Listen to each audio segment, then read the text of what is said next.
sta la Blanca?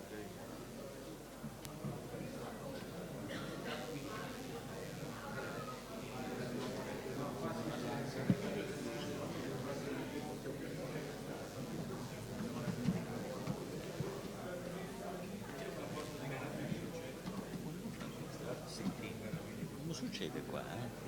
Ma io sa, professore Ubertini, ma io...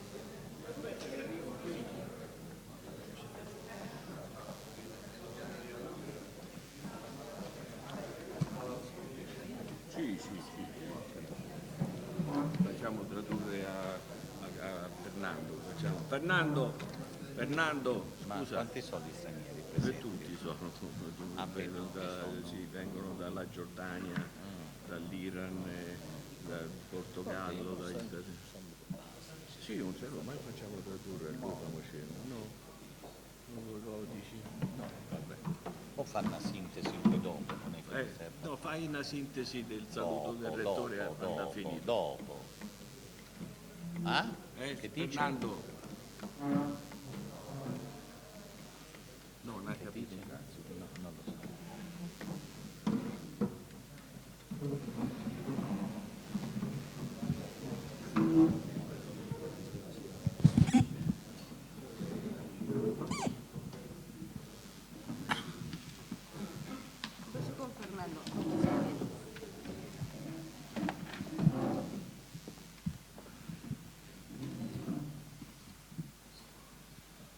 Bene, grazie, benvenuti. L'iniziativa di oggi si colloca all'interno di un'azione di studio e di ricerca nell'ambito delle risorse idriche che l'Università per Stranieri ha attivato da decenni, costituendo poi un centro d'eccellenza che è il Warredoc. Ma l'iniziativa di oggi rappresenta qualcosa di più, intende coordinare, legare in una comune azione diretta allo studio dello sviluppo sostenibile l'iniziativa delle cattedre UNESCO. Ed io, nel darvi il benvenuto, voglio ringraziare il professor Ubertini, che è il titolare della cattedra UNESCO che opera presso questa università, per le azioni che ha fatto scaturire da questa cattedra e per questa importante iniziativa che pone Perugia al centro di un'azione di studio, di ricerca e di approfondimento su questa grande tematica strettamente legata a quella che la segretaria generale UNESCO Irina Bokova ha chiamato il nuovo umanesimo. Grazie.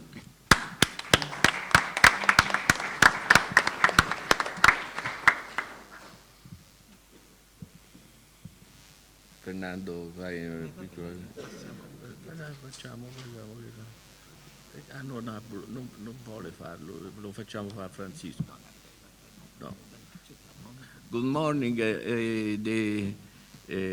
Today I'm very happy to have all the chairs of water-related, the chair in UNESCO, and the importance of this coordination is stressed many times inside the Intergovernmental Council, and I hope that the 3 days we can develop a very, very important work. Welcome to Perugia. We continue with the address, the institutional address, with the director of the group, international group, to realize the international activity inside the University of Foreigners. Dr. Fabrizio Focolari address the welcome. Please, Fabrizio.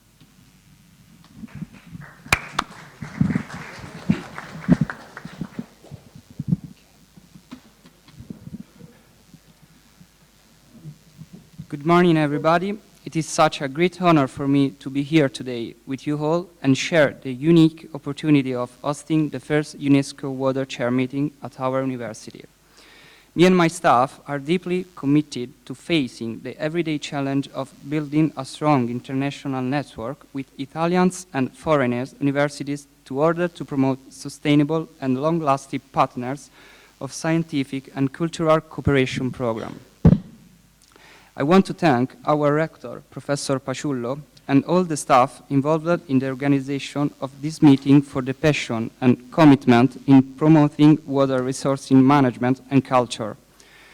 A special thanks to Cristina Mercuri, Valentina San Martino, Paola Tricoli, Simona Farinelli, and Filippo Capruzzi, and Professor Chiara Biscarini for the great job for organizing the event. Welcome to Italy, welcome to Perugia, welcome to our university. Thank you.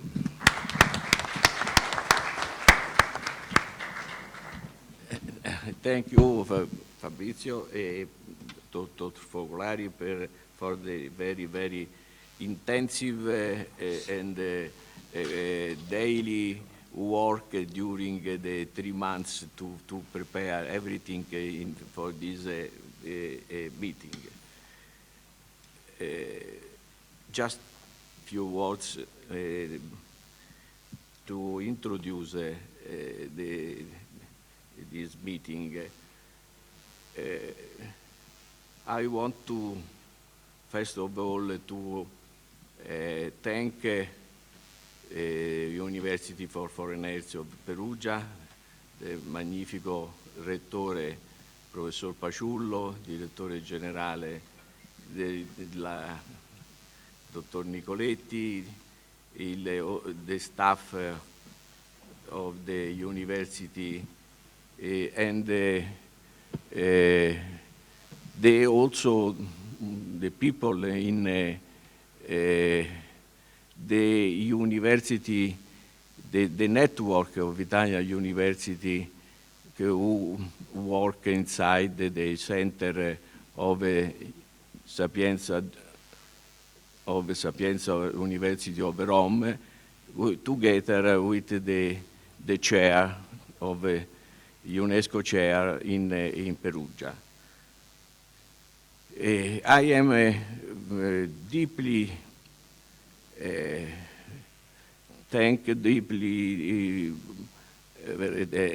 thanks to, first of all, to Blanca Jimenez Cisneros, the director of the water sector in UNESCO and the Secretary General of International Hydrological Program, who pushed very much to have our meeting.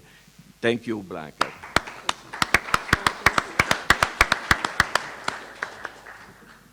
Also, obviously, the group of the IHP in Paris,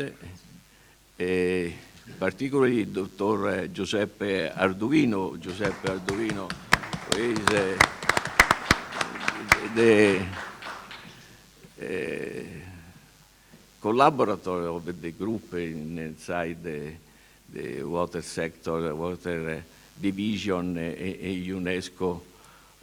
We started to speak about this meeting 2 years ago, more or less, and we had the approval of the meeting in the last Intergovernmental Council in June, and I remember that at the time is a unanimous decision to have this meeting. This is a very, very important meeting. The staff, obviously, the staff inside the University for Foreigners, Dr. Biscarini, Dr. Nardi, the other people that before Fabrizio Focolari spoke. Just to underline the motivation, the aim that we have in for the activity for this meeting is to create this coordination with the emphasis to the water. The water is the driver, the engine of the work for to watch the water like a mean to prepare the young, not only the younger generation, but also the professors, the researchers, to discuss, to have a dialogue for through the water, for the tolerance, for the peace, for contamination each other inside the world of the UNESCO, where the chair, water chair is an ambient where we can find physicists, mathematicians, politicians, and so on. This is the view of the we speak about the humanism.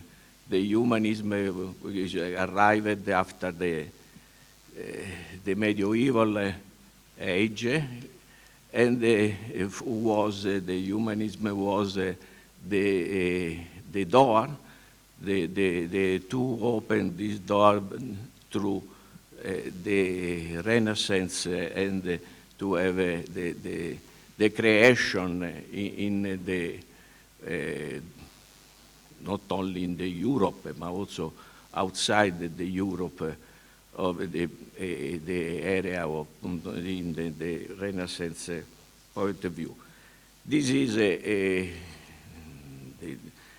we arrive to the end of these 3 days with a round table to have some actor, and this actor must focalize the idea in this view. I think that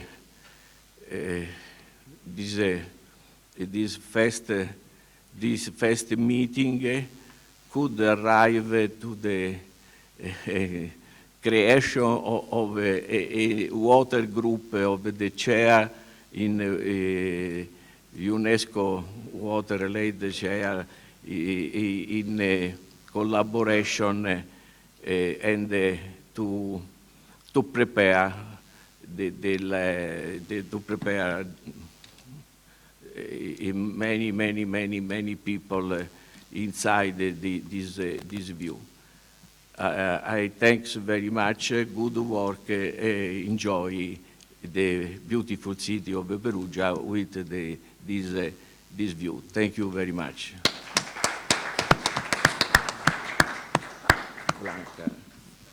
Blanca, thank you very much again for your help for us.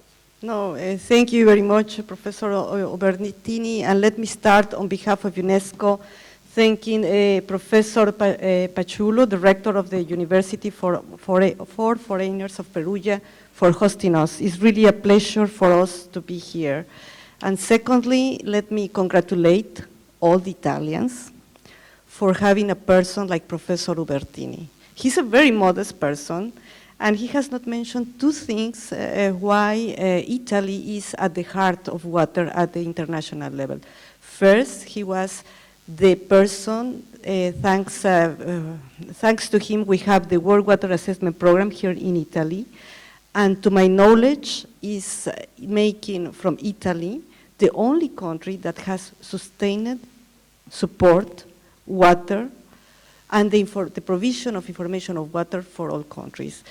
even in the very difficult circumstances in which Italy is now. And this is making from Italy a unique country. And I would like you to make a reconnaissance to Mr. Ubertini. Secondly, he has been really pushing for this meeting for the UNESCO Water Chairs. He will tell you later about his ideas, and I think he's making a change in the water chairs from being an active network. Everybody of all our chairs in here are very active in what you are doing, to make really a network that is proactive. This way we are going to be at the international level very well represented, because we have in all of you the best people working in water and being a network in the education area.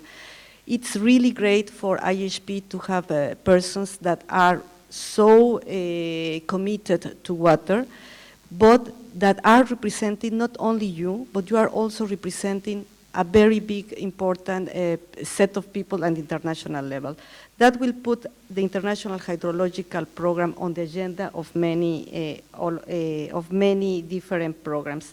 And once again, I wish to thank the government of Italy for hosting the World Water Assessment Program, for hosting this meeting, and for the many other initiatives that we have in here. There are a lot of water Italian people that have been supporting this program in a proactive manner, and they are really kind of like water, like humidity goes through all the walls. This Italian humidity is going through all of us, and they are injecting on all of us this water that we need to be more present at the international level. Thank you very much, and thank you very much for having UNESCO here.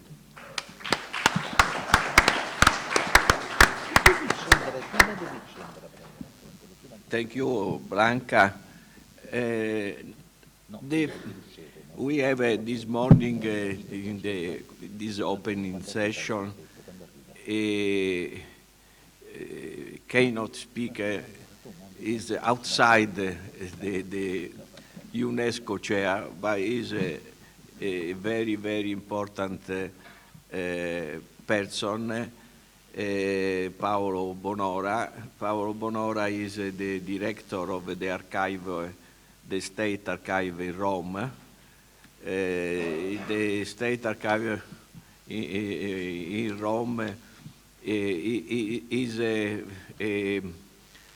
place where you can find very, very important documents, water-related documents also, for the Italy in the general, because Rome was the center, the capital of Italy now, was the capital of the world, in 2000 years ago, when Roman Empire and the archaeological area of Italy, but also outside Italy. He is the background of Paolo Bonora is philosophy. And I push very much with Paolo to convince him to have to stay today with us in the view of this humanism, water, like a concentration of many interests of the humanism.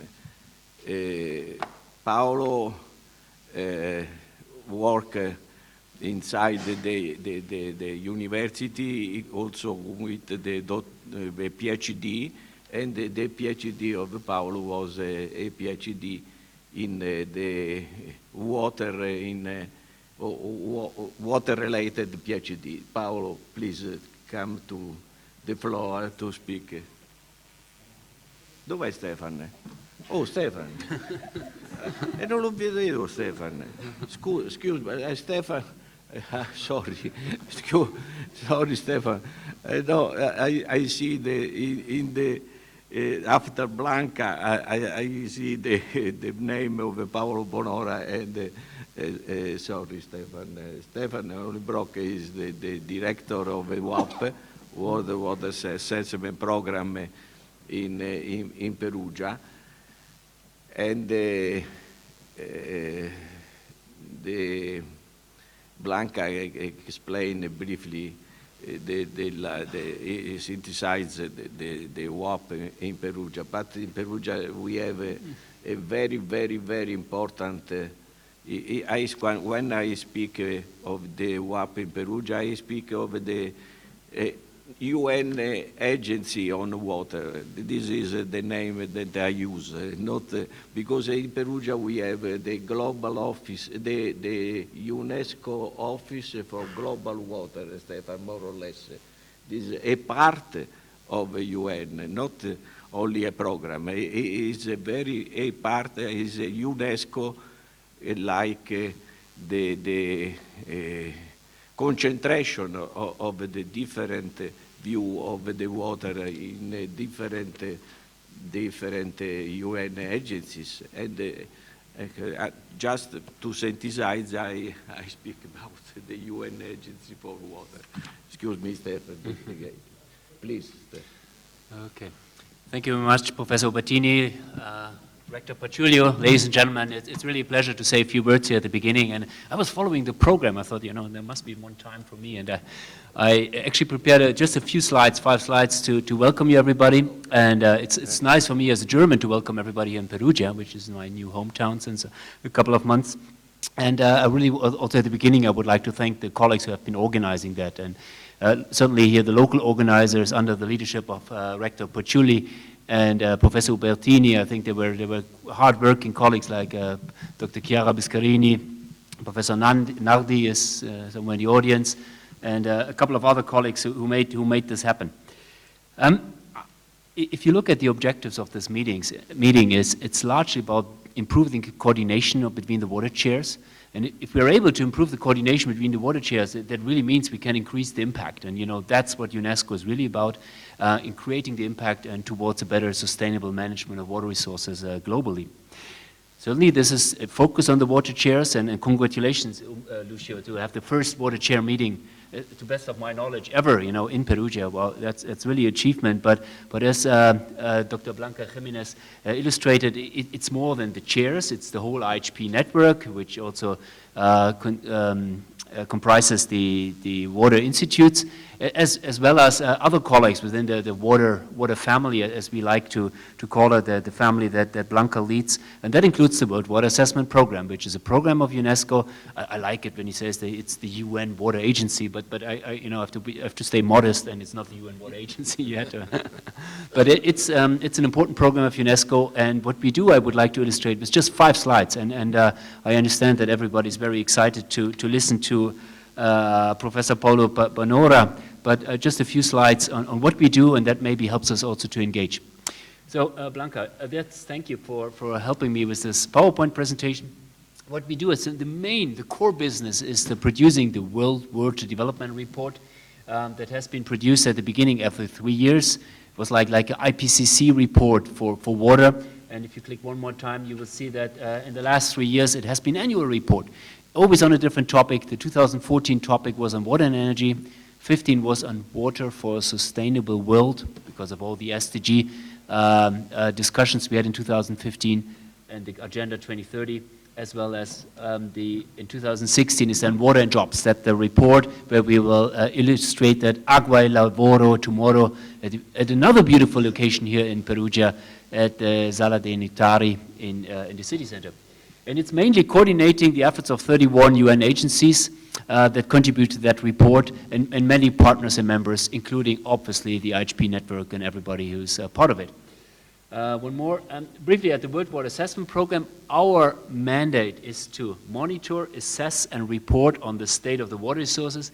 We do that by doing publications, having beautiful premises that are owned by the University of Perugia. So we are guests there, beautiful premises at Colombella, which is some 15 kilometers outside of Perugia, administration, communication. And our main business, one more please, is producing the World Water Development Report. And what we also do is the so-called synthesis report on SDG 6. I'm sure you heard of the Sustainable Development Goal number 6 on water and sanitation. And what we are attempting to do is to summarize all the progress that the world community has for SDG 6 and inform the political levels about that, because policymakers are very busy, like rectors and everybody else. They cannot read all these nice reports that we as scientists maybe produce. So the objective is to synthesize all the progress in SDG target 1, 2, 3, 4, 5, etc., and give the key policy recommendations. And that's a report that will be published in May 2018, and we are very busy with that as well. Second is outreach and advocacy, and if you click one more time, is applied research programs. And outreach and advocacy, we can produce all the beautiful reports of the world. One more, please. And one more, please. But it's very important to communicate about that. So tomorrow we have an event here with a lot of senior Italian representation here in Perugia, but we had quite a number of events around the world. We were communicating about the findings that we have about water and jobs, and inform policymakers and the general public at large. One more, and advocacy outreach.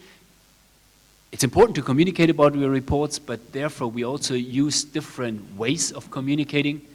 On the top left you see an event that we had earlier this year. We also, the University of Perugia was very present, and you see on the right-hand side the political leadership of Italy with Minister Giro and Secretary of State Degani for Ministry of Environment. Minister Giro is the Vice Minister of Foreign Affairs. And we have Madame Bukoba, who received on that, the DG of UNESCO, Blanca and my highest boss, and she received on that day the honorary doctor of this very university. And also Padre Fortunato. Padre Fortunato is from the Assisi convent, and he was facilitating a dialogue, a conversation about sustainability and water. And we believe it's not only important to talk about sustainability and water between us, but also to include spiritual leaders. And in this case, we had invited Padre Fortunato from the Assisi convent, and he did an excellent job in communicating and facilitating that discussion. A few more results, just if you click, and we work with short movies. Everything can be found on our website. And we had training for African water professionals, one more click, from different countries of Africa, do different trainings, and I'm very pleased to have one participant here in the room in front of me who was here about a year ago, roughly, last time here when we did some training on water and sustainability. One more, last applied research project, and that's the last slide I have. Click one more time, please. We work, for instance, in the field of water and gender, where we really look at the different roles of men and women in the field of water management. There we had a series of publications that help us to gain a better understanding of the different roles by collecting data that is separated by sex, and helps us to get a better understanding of the roles. And if we understand it better, we can also advise policy making more effectively how to maybe do it better. Last click. Before I thank you for your attention, I have one more click. Then you see these are the World Water Development Reports, and 90% ready is the wastewater report. It's wastewater, the untapped resource, which will be published early next year, in 22nd of March on World Water Day. And we recently started with putting together the report on nature-based solutions, and I'm happy to see some colleagues who also were at the Inception workshop, which we had last month here in Perugia. Welcome back to Perugia, and who help us writing this report on nature-based solutions. And that's really my last message for writing these reports. The UN agencies, partners, and friends sit together, write a report. But to overcome this kind of supply-driven nature of a report, we start something new this year. And what we do is we do a stakeholder consultation even before we start the real writing. And therefore, if you click one more time, we have a questionnaire, which my colleague Angela Otigara, Angela, can you briefly stand up, has in front of her, and that's kind of 5 questions. And it would be very helpful for you and from this international audience if you would help us to design that report in the best way. We will also share that with you digitally. Hope Chiara can help us. And you can help us, what are the key messages, what you think we should bring out for policymakers, and really to design the report in such a way that it's most effective addressing the policy and decision maker leak, then we would be very pleased. So we have some printout of these questionnaires here. We put them here on the front table, and water, you will receive it digitally. We would be very happy if you could help us getting the report right from the beginning. Last click, please. And with this, I would like to thank you everybody for listening to me. It was a bit a long welcome remarks, Professor Bertini, and I'm looking forward to the next days and learn a lot about how the water can be better coordinated. Thank you.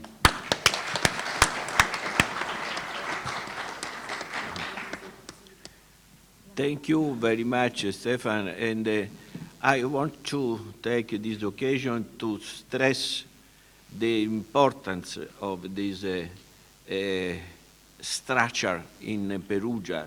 The work was fantastic, the work that the WAP made in the last 3 or 4 years, no? Also before, when WAP is not in Perugia, but was in Paris. The document of the WAP, the book, the synthesis that the many parts of the, I think that is this material is a crucial importance inside the structure of the not only the university, not only the activity in academic area, but also for the professional, for the water management people, and I think that this work is very, very, very important inside the activity of the people who work in the water subject. Thank you, Stefan, for the work, and now I was adjusted to tomorrow afternoon we have a meeting in the beautiful room in the Palazzo di Priori, the beautiful room where many people are involved. The mayor of Perugia, the professor, the rector of the university, the president of the region, and the other people to follow the presentation of the last report in the WAP. Now, this Blanca, we have Blanca today with us, and it is a very, very, very important occasion, and we ask for Blanca to present the activity of the UNESCO office in director of the water division and the IHP program. Thank you, Blanca, again, and thank you for your speech. Thank you, Professor Ubertini. I will make some remarks on the introduction to this water-related chairs meeting and the International Hydrological Program, just to be all under the same framework before having our keynote speaker that will give us more a view on why and more thematic basis for our discussion. This is more on the operative sides. The evidence shows that investing in water infrastructures and services can have high returns for both economic development and job creation. It is important that these investments are planned with all relevant sectors, including agriculture, energy, and industry, to ensure they produce the best outcomes for all.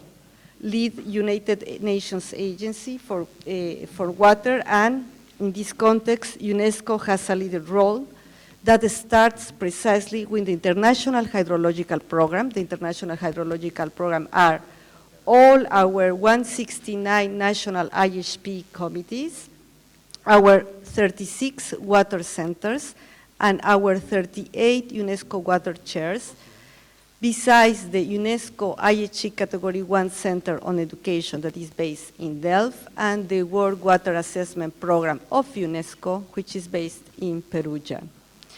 And this is what is in mind of our Director General.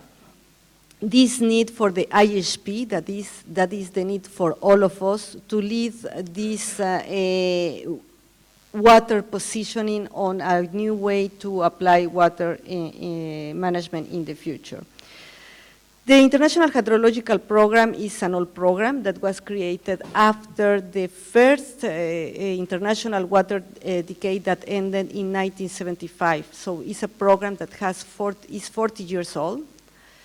And it was a creation and inspiration of several world water leaders, understanding that water was a vehicle to connect different countries after the context of war. At this time, many of the countries were still on the shock of the Second World War, not wanting to cooperate, but it was noticed that water was a vehicle for cooperation, that water was at the heart of the different possibilities still to people to talk. And now we are at the 8th phase. We started with the first phase because it's a program, the IHP is a program that is defined by member states. And that is the way in which we are addressing the different needs from all the countries in the world, but we implement this program by phases in order to keep it always updated. We are doing basically mobilizing international cooperation. This is an example. We are here to find out how we can better use our old skills to improve knowledge and innovation, to strengthen the science policy interface. That is our ultimate goal. If we know a lot, if we do a lot of innovation, and if we have a lot of data, but it is not used to improve this world, it's worthless. So we need to bring this information to all the policy makers, because we want to reach water security. And for that, we are doing several activities that are highlighted in these slides, like improving water cooperation, the cooperation through water, and mobilizing to improving the way in which we are doing scientific research, and data information, and many other activities, and mostly working as a network. Water security is our main goal of our 8th program, and I'm repeating this everywhere I go, so maybe some of you have already heard this. Also, water security is a concept that everybody understands very easily and is used in the language of many people. It's a term that has been approved by the UNESCO IHP Water Council, so it's an intergovernmental approved concept, but a concept that was not approved at the United Nations in New York. The SDGs agenda, first version, wanted to achieve or to improve water security for all, but the term was not adopted by some member states of UNESCO. And that means for us a challenge, because we need to work harder to make understand policymakers what this term means and why it is necessary to improve water security. There are political or economical point of view behind these terms that we need to make more clear to policymakers. But we want to achieve water security working in an interdisciplinary and transdisciplinary way to manage water through water in a watershed approach, to promote the development of hydrological science, and mostly of all, we need to incorporate the social dimensions. We know now that, well, when the IHP started, they were well, I'm actually an engineer, but in that time there were mostly engineers and water scientists. We're all in this table still engineers, which is not good, because we should have more people from the social science working with us, because we have understood that data information is not all what we need. We need to put in place what we are saying, and for that we need to work more with social science, and maybe that way we will have our term water security approved by all member states. And that's the aim of this 8th phase. And we have our 6 themes. The first is water-related disaster and is dealing with floods, droughts, landslides, and climate change. The second is making visible the invisible resource, is on groundwater resources. The third is, and that has been really a challenge even in the scientific area, making people that are experts on water quantity from all disciplines work together with the people working on water quality. And believe me, it's a challenge. Even from the scientific perspective, can you imagine from the administrative perspective to manage integrally these 2 concepts is very difficult. Water and water for human settlements, both urban and rural. And the 5th one is eco-hydrology, merging the green solutions with the gray solutions, because, and that's something that we need to say, well, we are in a green area, we want to promote more green area, and the green people have decided that the engineer people, we are the gray agenda, which is a color I don't like. But we need to use a way to take from both worlds, from the gray world and the green world, the better to apply and make feasible solutions. And a theme that has been always there in IHP since in its creation is water education. And we are still working in water education, and all the chairs are a very important tool to contribute to this theme. We are merging all this to have a better concept through what we are calling the UNESCO water family, which is a concept that has been approved recently by our IHP Council. Even for that, I remember that when we start this concept of UNESCO water family, mostly the countries from the northern part of the world, well, it depends how yeah, didn't like the term family, because they saying that it was a very Latin concept, and they wanted to use the UNESCO water network. But at the end, I'm Latin, so at the end, the UNESCO water family concept won, and we are now a family, which I'm very happy to share with you. We have 42 shares, 36 Category 2 centers, the WAP and the UNESCO IHE Center, besides the 169 IHP national committees and focal points. One thing that you need to know is that the chairs are not directly managed by the natural science sectors. They are part of the education sectors, and that makes a little bit difficult for you, because you make the application to the education, you report to education, and then we need to be running after them to provide comments, to collect your reports, because your reports arrive to that sector and not to us, and this is a little bit difficult, but that is precisely one of the scope of this meeting, for you to visualize you as part of this UNESCO water family and be connected directly with all the centers. And here you can see this family is very big. That means that we have at least 3,000 experts around the world working together to implement IHP 8. And this, because I see people taking photographs, this PowerPoint will be available in your website to use it whenever you want to use it. And I'm going to show very quickly the chairs in Africa. We have in total 5. The chairs in Arab states, and each chair is specialized in different items. And we want all the chairs to work together, but also for the chairs to identify themselves that they are working in similar topics, because, for instance, we have 5 chairs working in gender, and they have created a terrific set of sub-network, and that they are doing a lot of things together. So we wish you that you will be, you can identify with which other chairs you can connect. Here are the chairs of Asia and the Pacific, the chairs of Latin America and the Caribbean. This will be available, as I say, in the website, and 18 in Europe and North America, and North America. Which is the role of this UNESCO chair? Is to act as think tanks and bridge builders between the academia, the civil society, and the government to promote international and inter-university cooperation and networking, to facilitate the production and exchange of knowledge, and encourage training and research as well as exchange of academic persons in the field and in also of data.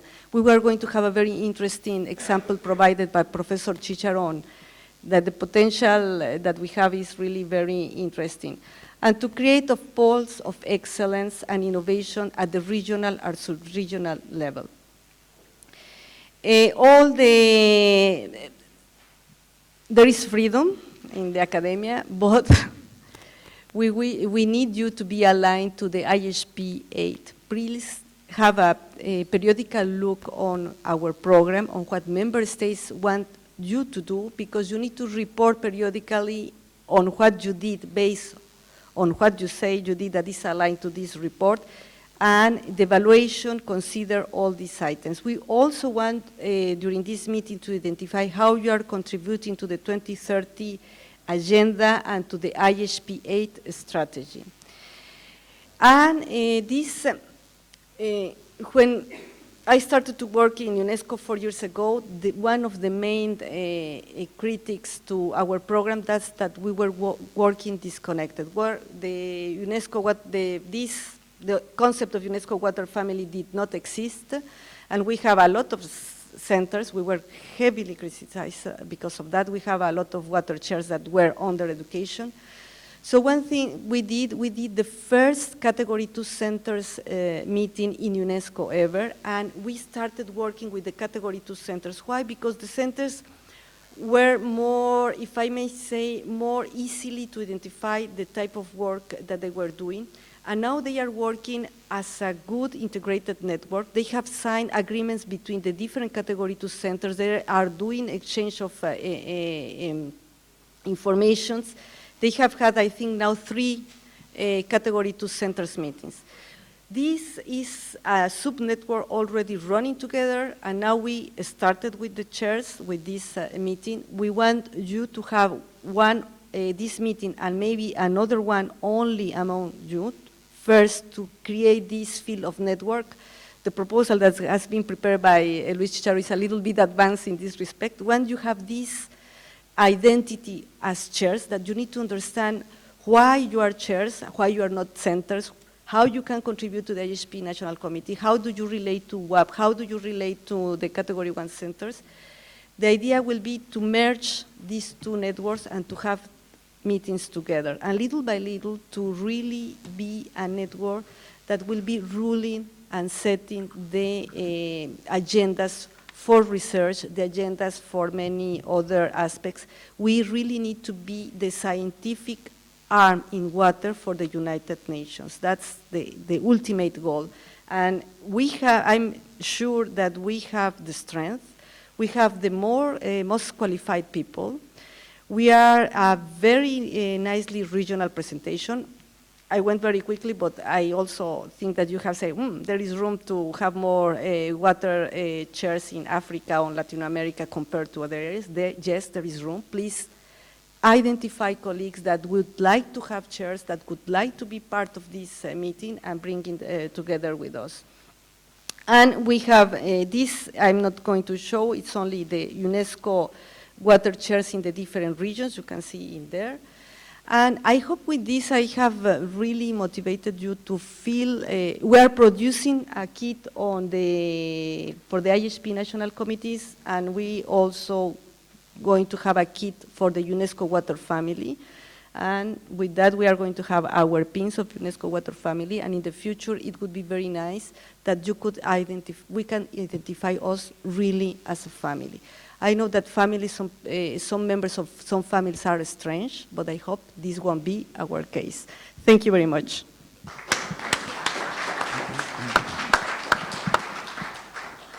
Thank you, Blanca. I think that the importance of the IHP is fundamental, because everything born was born from the ICP program. Italy start to work inside the ICP from the beginning.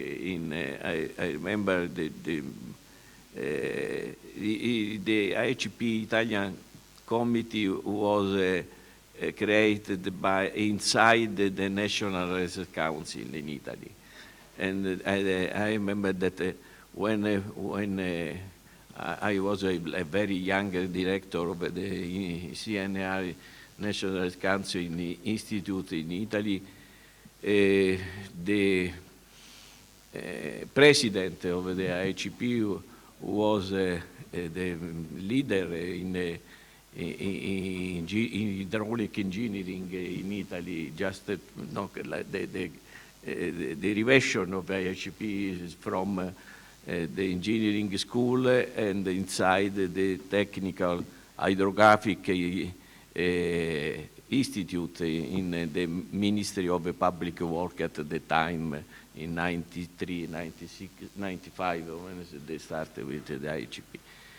And now the ICP Italian committee, I spoke with Stefan some minutes ago, launched the proposal to have the meeting of the European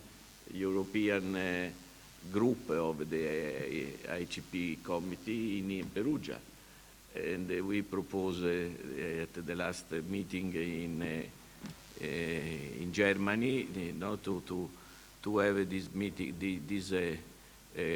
meeting of the European and also North American, because the US and Canada is inside our region. And in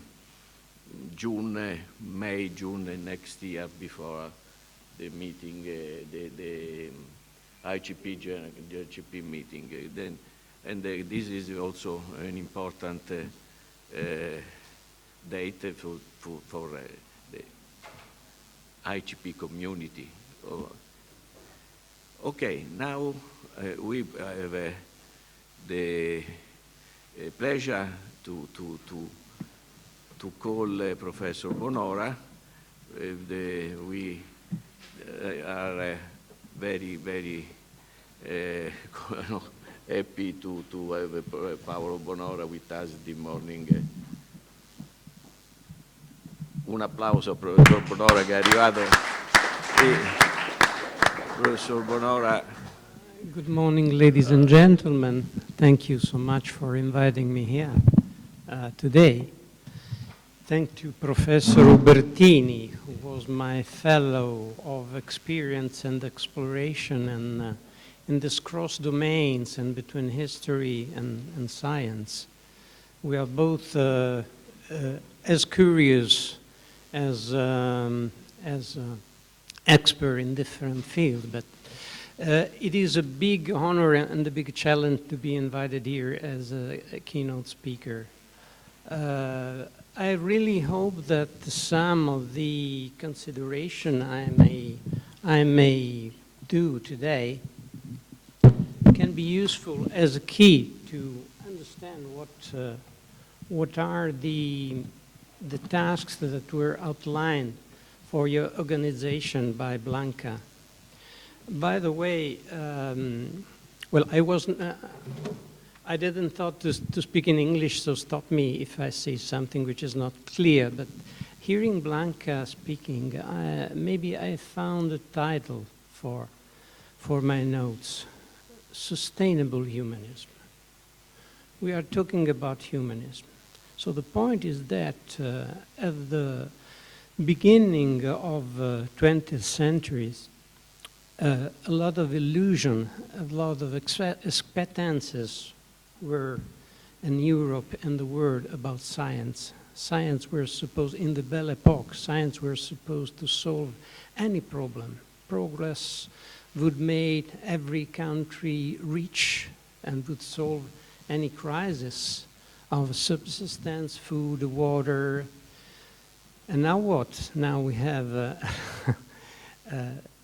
disasters, floods, crisis, economic crisis, dryness. So by this point of view, this vision, anthropocentric vision, has failed some way. So in between the determinism of the science, which means that nature had this law, we cannot overpass them. We are weak faced to the nature.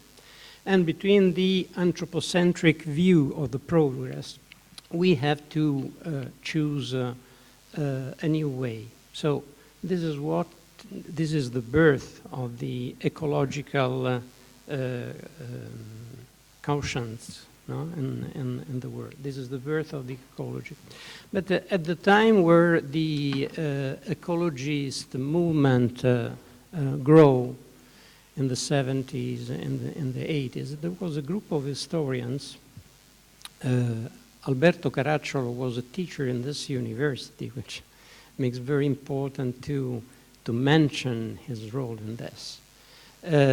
Made a proposal to consider the relation between man and nature, not something that were discovered nowadays, but something that had always existed. Maybe it had been forgotten for some times due to this illusion of progress. But there was something that had always existed. So many historical research that were made in the last 20 years were based upon this approach. I hope that what I will say about Italian history will be useful for your countries, because at the end, history is like a biodiversity in time, is like a wardrobe of models that can be used in the future, that have to be preserved as a model that can be or not adopted in other situations. So what we discovered in Italy is that there had always been in our lands some way to manage the relation in between man and environment that were very effective, very practical, that could plan in a short way, in a restricted area and time, the future. The traditional way of culture we have in the center of Italy, which is called mezzadria, métayage in French, was very strong related to the crisis of prices of kind of disaster, because it could split and separate the damage and keep other resources in case of disasters. The use of common resources like wood, like water. We have a very long tradition in the center, in Italy in general, but especially in the center of Italy, relating to these common resources, not private. Historians always stressed about the relevance of some actions that were made in the modern time to manage the territories, like for the Venice Lagoon. You know that the Venice Lagoon is a miracle.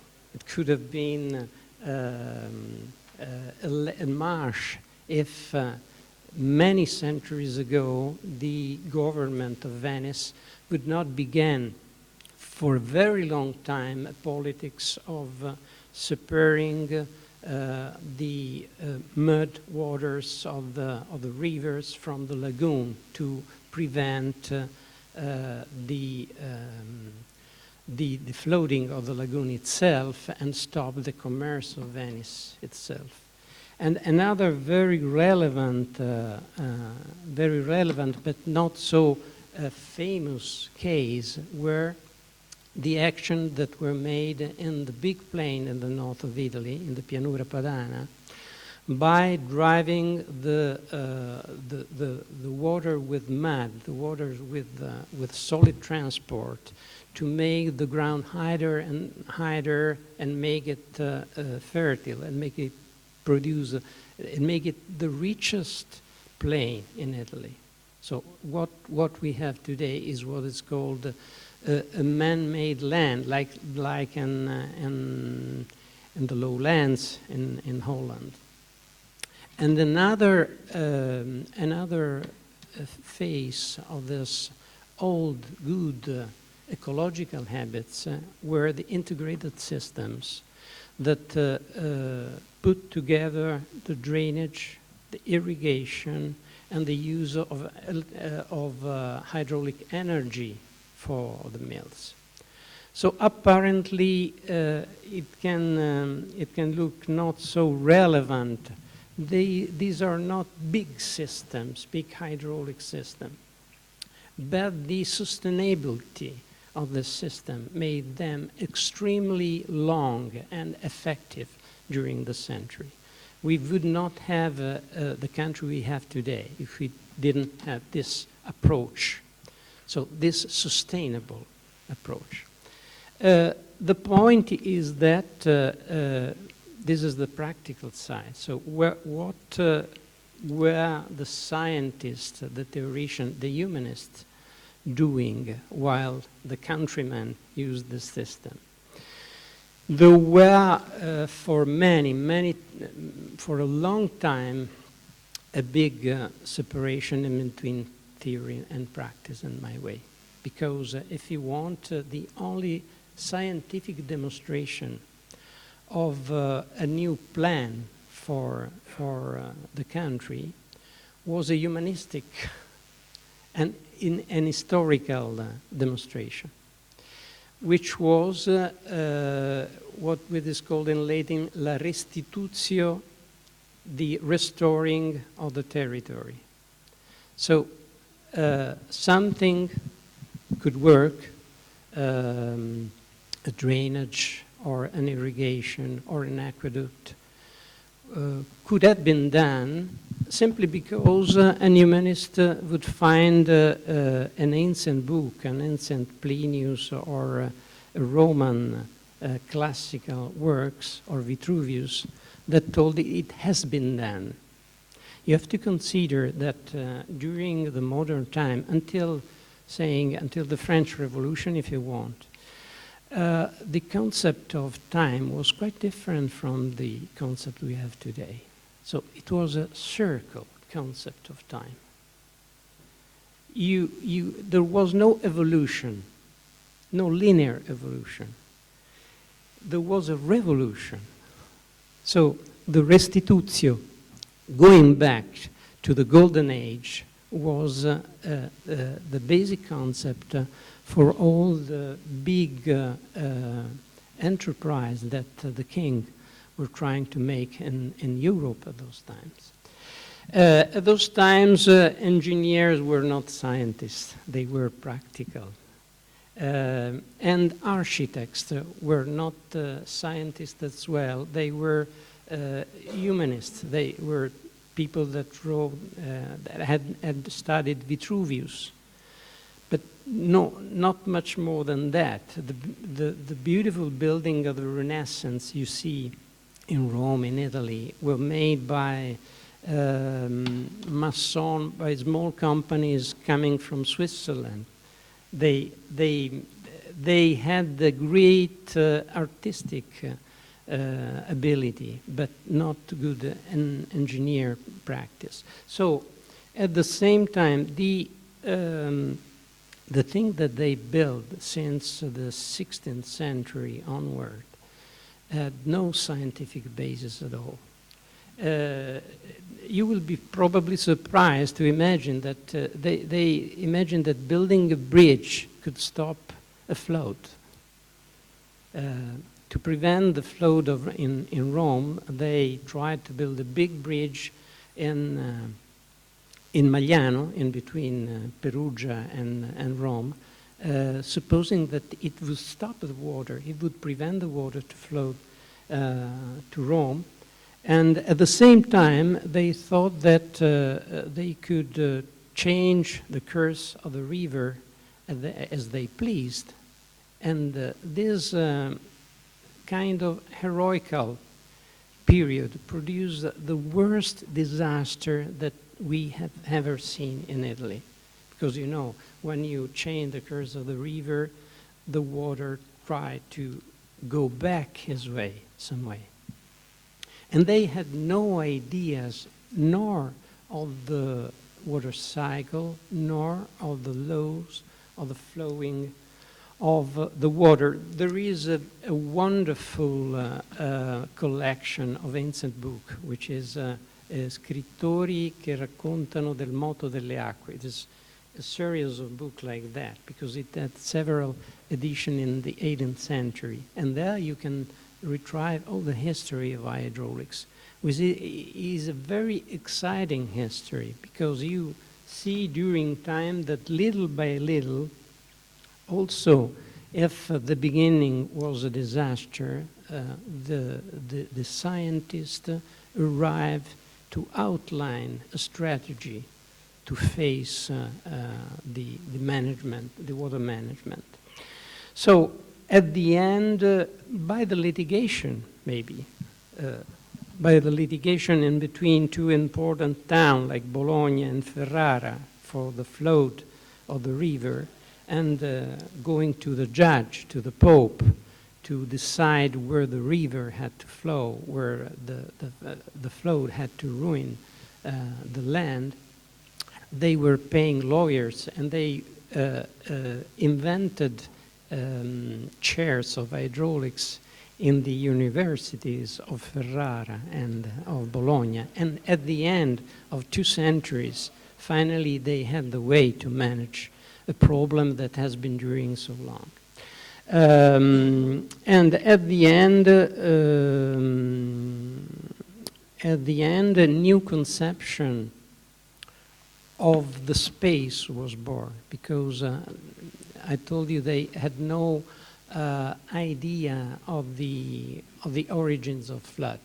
They thought that they would come from inside the earth, because yes, I know it's surprising. I'm sorry I don't have an image of the Jesuit Kircher, but as in those years there was a lot of volcano exploding in Italy, he conceived a system where the flow were given by the heating of the water inside that would erupt outside. So the point is that they had no conception of the space as a whole.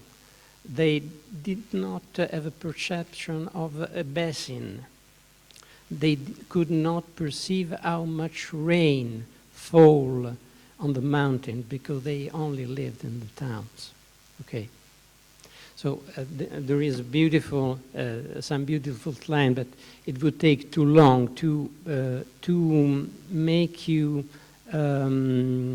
understand this complete change of view from a circle time to an evolution time, and from a restricted area perception of the world to a wide perception of the world. So we have to arrive in the middle of the 19th century to arrive to this new perception, and to some relevant results in the law of the mechanics of the fluid, of the hydraulics, with Venturoli, Edelwein, Prony, all the mathematical formula that made the original Guglielmini concept of the 2 components of the motion of the fluids something manageable and correct. So the point is that finally at the 19th century they were able to manage the human's will, the human's need, and the ability of the science to manage some innovation in the land. There is a beautiful text, which is the project of the drainage of the Pontina Plain, south of Rome, which was made by an hydraulic from Romagna, from Bologna, from the region of Bologna, Rappini, which told that the project of the nature is the same as the project of the art, my art. So the concept is, I will not do against the nature. I will help the nature to do his job. So you see how much is relevant this concept of sustainable action, not today, but 2 centuries ago. So we have to go back probably to this feeling of the nature, to this role of the, to redimension the role, the ambition of the humans. And this is something that was strongly related to hydraulic risk and climate. Many years ago, Professor Ubertini and I were focusing about the risk of the Tiber River and the climate changes. Because, of course, the climate changes is something that is not is not affected by the human action more than, it's something strongly independent, except, of course, for the effects of the industries nowadays. But climate has always been changing, and not because of us. So this is something that helped us a lot to outline a new concept of the human action in the hydraulics plants. Mostly because also in this field, as well as before, it was difficult to arrive to a wide concept of space for the humans. Now it was difficult to arrive to a new concept of time, because the perception of time that the people had during the centuries changed a lot. They had no ideas how fast or how slow the situation, the climate had changed. Moreover, what the scientists could tell us relating to the climate changes for a long time was not so precise to let us know something about human history, because they were investigating more about the geological eras, and they could not make a fine-tuning relating to historical eras. For that, there were pioneer research by Leroy-Ladurie and other researchers that focus on this mid-times, let's say mid-times. Because, and this is the reason why you have an archivist here that tells you about hydraulics and water. In the archives, you may find a lot of documents that tells you about the climate changes. By the blossoming of the cherries in Japan, by the time of the vintage in France, by the price of the grain, and whenever in Europe, you may have very relevant information relating to climate changes. So I'm going to end with that.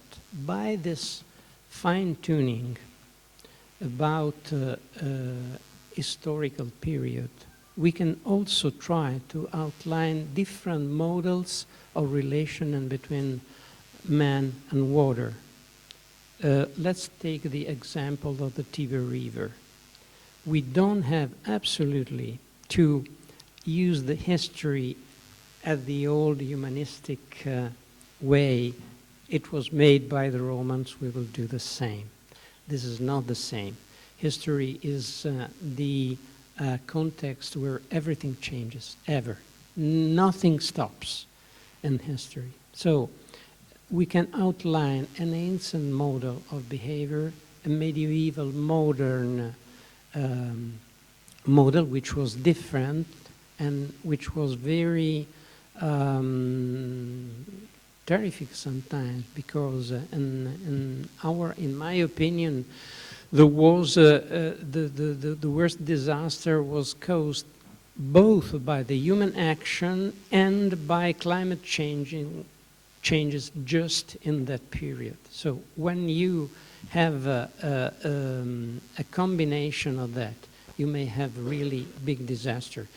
What is called the Little Ice Era at the beginning of 17th century was an addition to the effects of the human action during the second half of 16th century, because an enormous growth of population had happened in the Mediterranean. So a lot of wood had been lost, a lot of cultivation had been made with no rules on the hills. And like Professor Calenda, I think, demonstrated, the entire basin of the Tiber River collapsed in the sea by the investigation about the deposit, the sediment during century. We see that in that century we have an entire, like a general flood of all the basin. I also remember some years ago we were with Professor Ubertini in Assisi in a congress. It was the year of fresh water, I think. And there had been a disaster in a little village near Naples, because there was a mountain that suddenly had crashed with a mud flood on a part of the village. And the people said, there were a lot of deaths, and the people said, oh, well, it has been here since 17th century. Of course it was, because it was the maximum expansion of the demography in the ancient village. So we have to go further in this investigation of the relation on our territories everywhere, of how, when, and what men had been made in our regions, in our nation, to prevent any possible disaster and to address to a correct relation, sustainable relation in between the man and the environment and the water.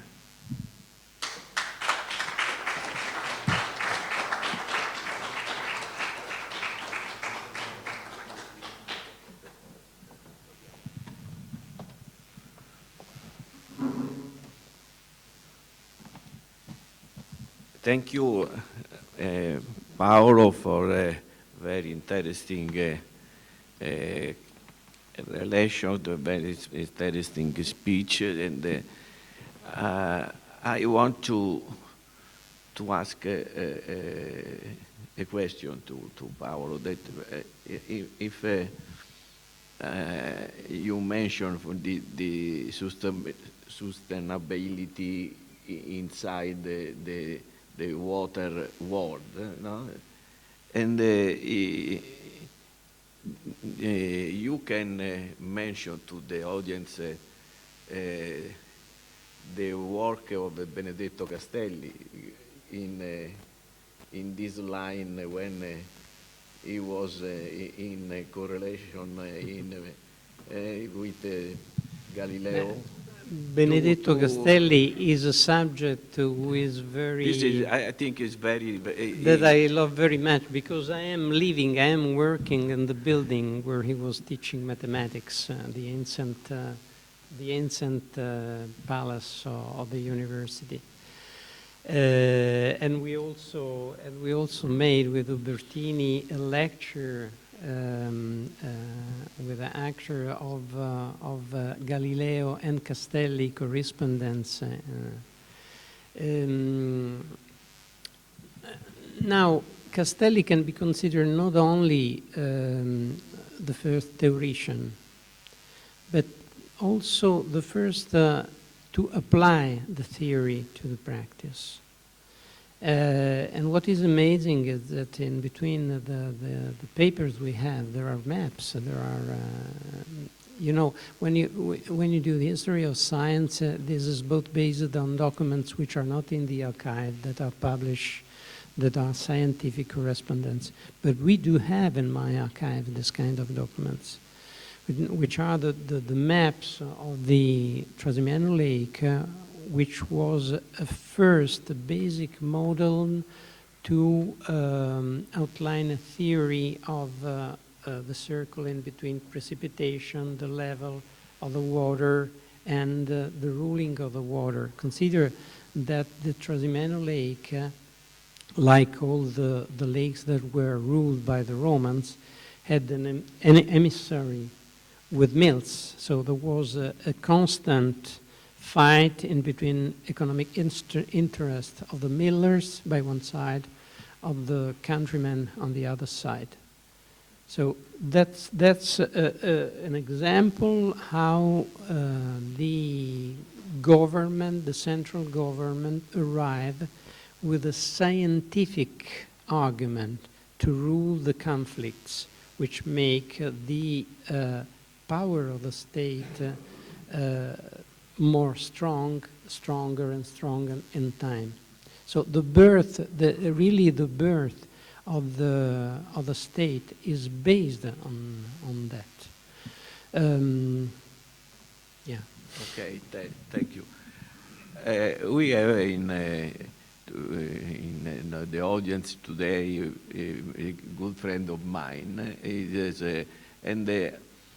I want to ask for him, Professor Barbera. He is in the last line of the room, but I want to have your reaction to this the speech of the Paolo, and I know that Professor Barbera he was the dean of architectural school in Sapienza.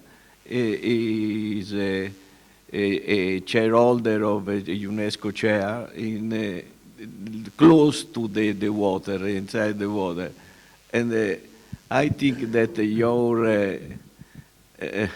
reaction, I know that you are not ready for the reaction, but No. Lucio, I can react you are very however, if you agree, Lucio, No, I appreciated very much the Paolo Bonora speech. I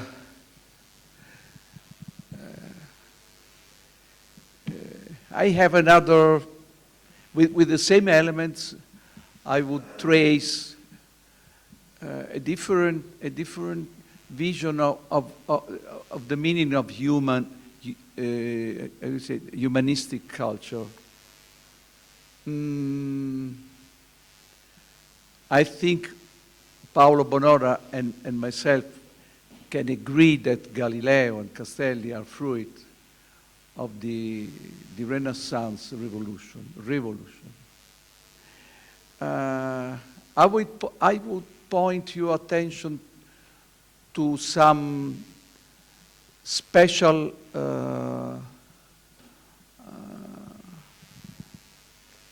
I cannot say artists or scientists or engineers. For instance, Brunelleschi. Brunelleschi used to be a sculptor, an artist, somebody who studied the Roman architecture, and he for sure is one of the most important assertive, let's say, Renaissance researchers in language. he read Vitruvius, but he built something that was not possible to build looking to the pantheon or to the remnants of the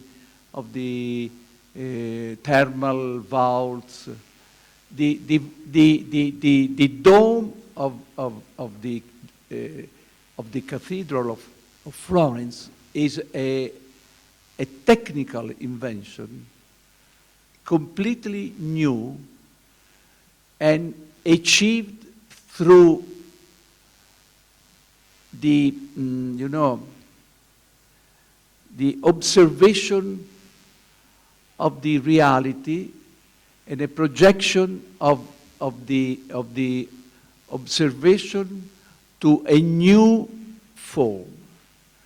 Brunelleschi cannot be considered, somebody who just read Vitruvius and made disasters building things that they could not dominate. And it cannot be considered somebody who called from Switzerland, Gothic, let's say, masons, master masons to build something. He applied the same, let's say, the same profound intellectual attention that he put in the Roman architectural language.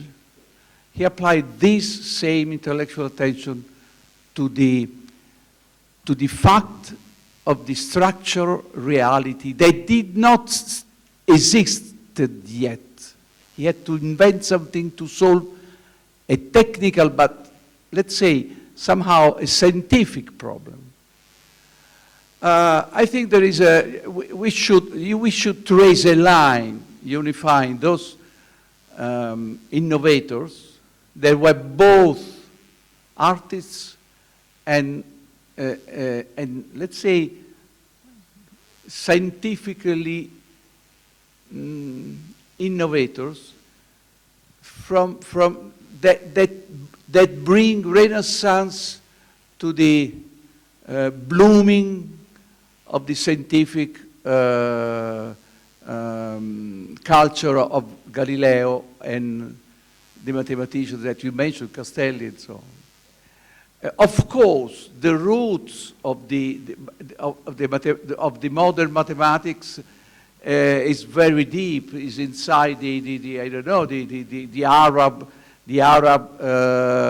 elaboration around the functions, the series, and so on. Of course, but what I like to stress is that the main line through all the events and all the artist achievements of Renaissance, there is a line that brings to science. This is what we have to rediscover. Let's say in a very bad way, the very popular way, let's say this interdisciplinarity inside the same brain. We Italian architects often forget that the Italian School of Architecture that was born in 1920, the modern Italian School of Architecture that was born in 1920 in Rome, was founded by an engineer, not by an architect, but not by somebody who came from the Beaux-Arts tradition. He was an engineer. His name is Giovannone, and you know exactly who he was. He thought that to face the modern necessity of a modern expansion and modern conception of towns and country and the relation between the two things, the productive space and the living space, was necessary an engineer with a very strong historical culture and very strong scientific mentality. This is the seed from which the modern architectural school of Italy was born. It was not an invention of people who was related only to, the traditional Beaux-Arts or superficial reading of Vitruvius or other treatises. I think we must be able now to trace a line connecting the personalities who built the modern way to understand humanism. So I would not throw away the water with the kid. Thank you. Grazie, thank you, Lucio. The interdisciplinarity of the brain is very, very nice. The brain it is a container, no? The many, and to have some part that we are physicists, some part in mathematics, some part in engineering, philosophy. However, this is nice, the interdisciplinarity of the brain. Una tua reazione? Chi è? C'è Ci sono il please. professore Adrian Parr, Prego. and I want to thank Paolo Bonoro for a really fascinating and thought-provoking presentation, and Lucio Ubertini for having us all here today. I'm one of the UNESCO Water Chairs. I just wanted to add to the comments that was said at the back today, and just throw into the pot another person. We've mentioned Brunelleschi, but also Leonardo da Vinci. And my first book was actually looking... You read in my eyes. at the relationship between art, science, architecture, engineering, and to sort of add to what the previous person just said with interdisciplinarity, I think we also need to try to think about transdisciplinarity, where we're not coming from our different disciplines and trying to connect them, but what Leonardo did so beautifully was he worked through the disciplines.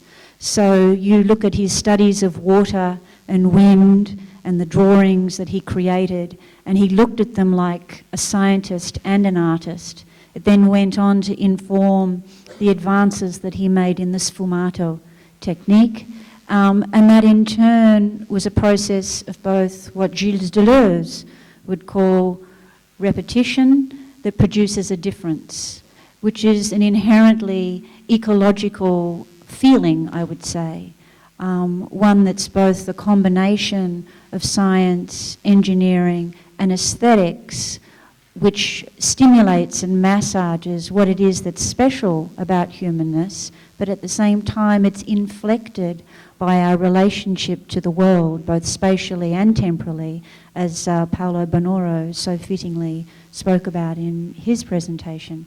And I think, artists have so much to teach us in that respect. And I mean, I think UNESCO, both as, being United Nations education, science and cultural organisation, is so well poised to create these platforms for those kinds of dialogues to happen, because as Blanca so fittingly pointed out in her presentation, we can't get there with just science or engineering alone. We need to work in collaboration with people who are involved with the social sciences, and I'd also argue with, aesthetics. I do a lot of work in slums, and we come up with amazing engineering solutions, and then people won't use them because the spaces are dark, they smell, they're damp, women don't feel safe in them. And these are problems of feeling, and aesthetics is really well positioned to also address those things. So I just wanted to add that to the conversation. Thank you.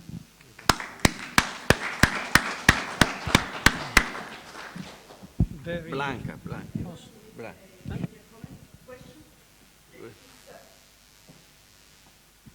Thank you very much, Paolo, for this very nice presentation and invitation to think, which is, I think, the most important aspect of your speech. Personally, I have a little bit of, with this humanism, a little bit of conflict because it's really very anthropocentric. I think we are now at the stage in we need to more understand we're a part of everything and we need to be acting even if we are the humankind that it's thinking or analyzing the rest of the environment. We need to understand that we are a part. If we understand our role in this environment, and I think you mentioned more a little this on this story of anthropocentric, which was also part of the Club of Roma dissertation, if we should be environmental centric or anthropocentric or anthropocentric, we need to find our place. And I would like to have your comments on this as part of the entire world that we need to be perceiving in the way it is. The way is not divided by disciplines. It's us, no, who make this artificial division. I don't know why. Honestly, maybe you can tell me who started this idea that we need to be seeing the world by pieces with different lenses. Because the problems, the problems have all the aspects. They are not divided. So how we jumped, the humanity jumped to that, and then it jumped that we need to be the one fixing everything because we are spoiling everything. And you mentioned the climate has changed also naturally. So maybe we shouldn't be that anthropocentric, or I don't know. I'm not a philosopher.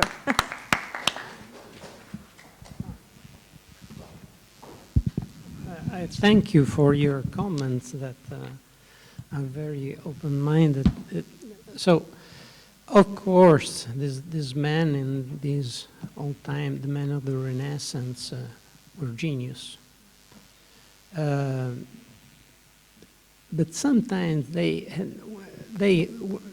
were constant to make something completely new, but they thought that they had the support of the Roman experience. For Brunelleschi could have been the Pantheon couple, for example, or for Leonardo da Vinci confessed honestly that he is un uomo senza lettere, that he is not a scientist, he is a practitioner. He has learned everything about hydraulics by people from Siena or Milano that were practicing hydraulics since a long time. He makes a theory upon this experience. Now the real point is not if they invented something new, of course they did, something marvelous new, but is the vision they had of the role of the man in the world. I will take a new example by Machiavelli text that has been commented in a nice book from Adriano Sofri, I think.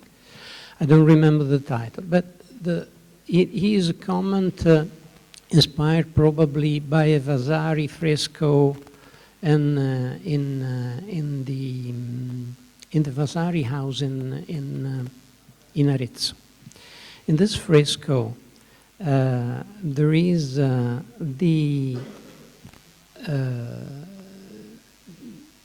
fortune, il caso, the fortune is taken by the heir and obliged to follow the will of the personage. And Machiavelli says something similar, because it says, if we take the eventuality, the case, la fortuna, what may happen, in a very brutal way, and if we do not make any possible mistake, we may have a 50% of chances to win in face of the nature. We must admit that it is very modern, and this is very honest. If we do not make mistake, it is an honest competition, and let's put it this way. Of course, this is not a question, this is not a matter of percentage, but this means to admit some limits, some relevant limits of man in face of the nature.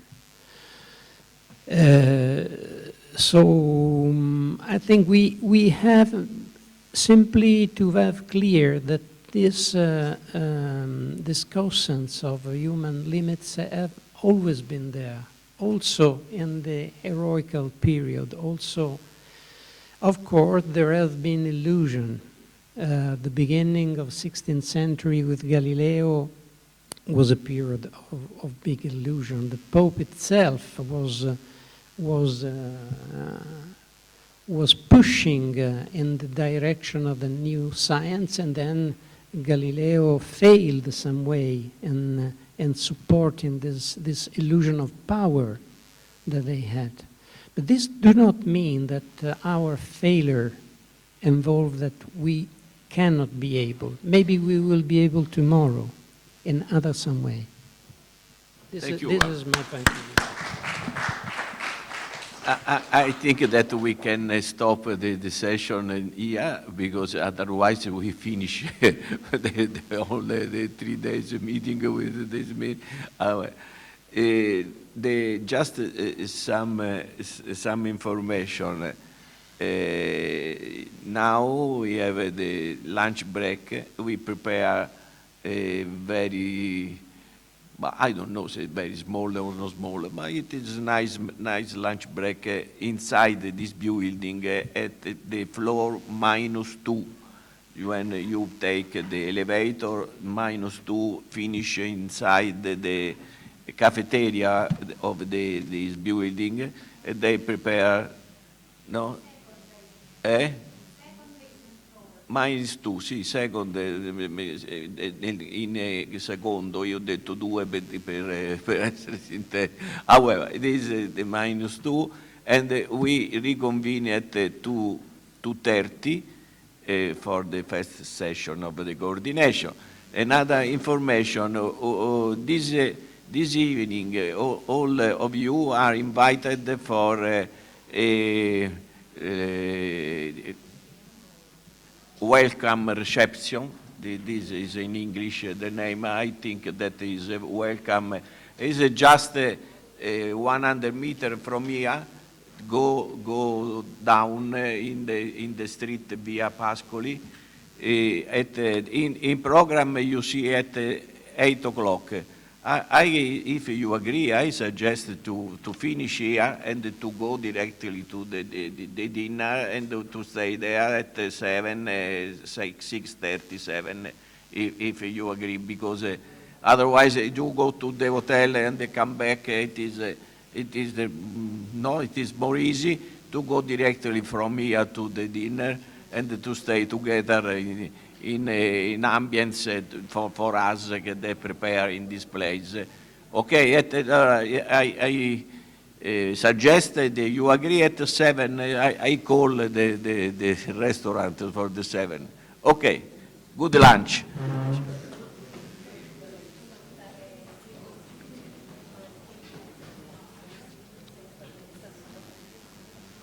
Lucio. Oh. Buongiorno. Ti Eccoci. ricordi di me? No. Mi hanno tagliato i capelli.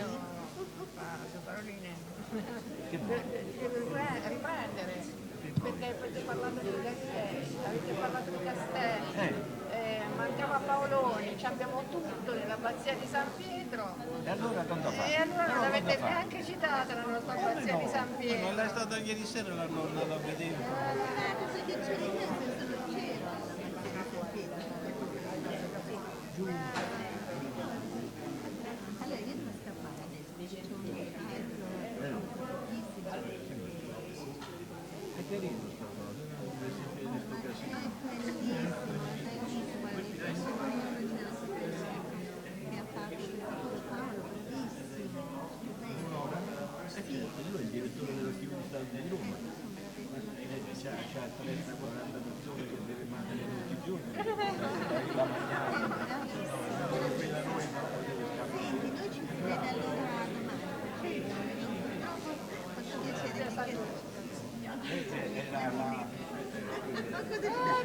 Agganciati per la vita!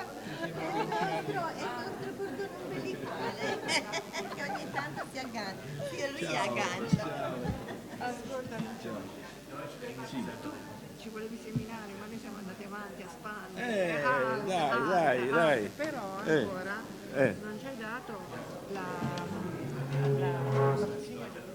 Oh mannaggia,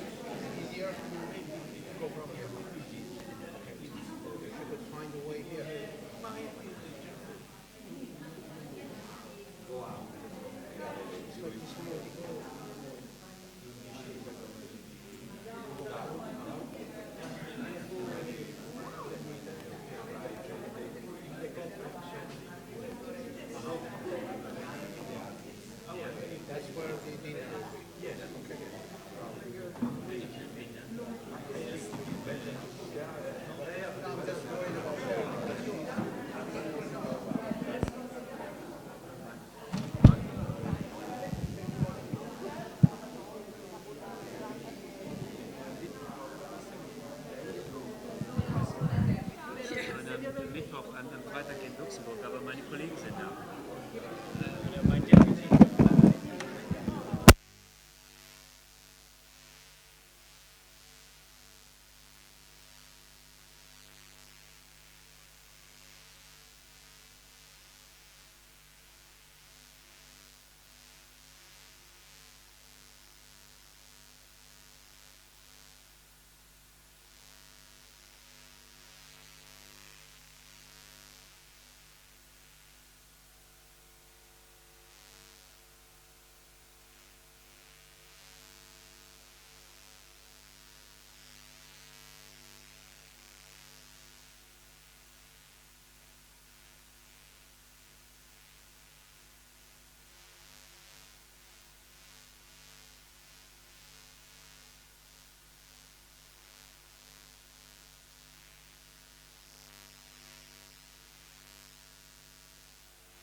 One of the greatest challenges of slum urbanization is water. An H2O prototype. That will be scalable and repeatable. It will function as a water collection, treatment, and storage device, and its structure will be flexible, accommodating different needs and contexts. 5 billion cubic meters of clean water across 3 cities over 5 years, serving 1 million people, costing $100 million. In collaboration with the MacArthur Foundation and our international network of non-profit organisations and development agencies currently working in the slums.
Vabbè, arriverà. L'ho acceso. Ah, ok. Grazie. L'altro, ma per adesso usiamo questo. Utilizzate questo per il momento? Penso, sì.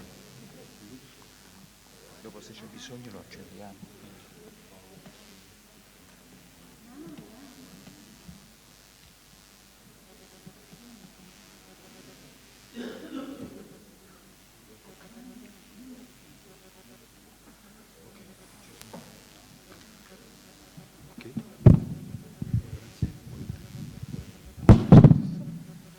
So what do you speak from here? I don't know. Giuseppe's moderator. You speak from here? Huh? Yeah, I do the presentation from here. So you will sit here, or you stand, and I'll move it for you. You prefer to stand? And I can operate it for you. There's no problem. As you wish. Yeah. Okay. So maybe I stand because speaking. Or you speak from there, and I operate. I can operate for you. No problem. No problem. Would you prefer to swap Maybe, spaces, maybe, Lewis? maybe That's we fine. can. We can swap. We can swap. This is a nice dance. Yes, it is. Can we continue for hours on this? Chiara, can we start? Can we start? Can we start? Possiamo iniziare? Perché gli hanno grazie. You become classic. Good afternoon, ladies and gentlemen.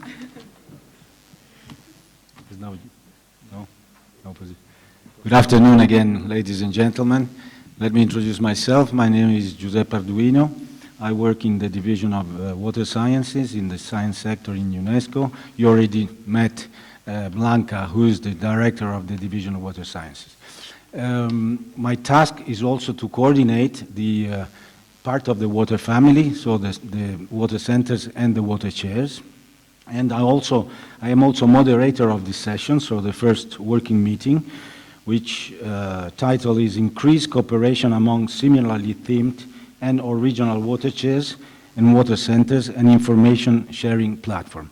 We will have, apart my brief introduction, a presentation from two projects, one from Professor Luis Cicero from a chair in Faro, Portugal, the second one from Professor Parr, who's from a chair in the US in Cincinnati, and also a presentation from Professor Chiara Biscarini on the platform that the Perugia chair would like to propose to share with all the other water chairs.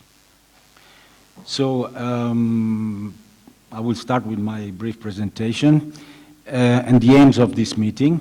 We had opening this morning. We also had a very nice keynote speech from Dr.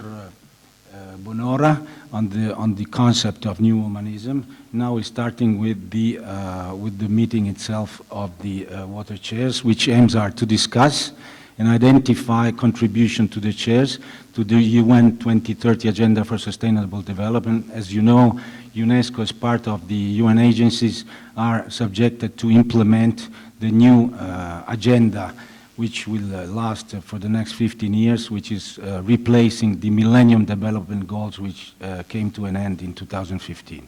So we are much committed to it, and all our activities needs to also to be following and implementing the Sustainable Development Goals.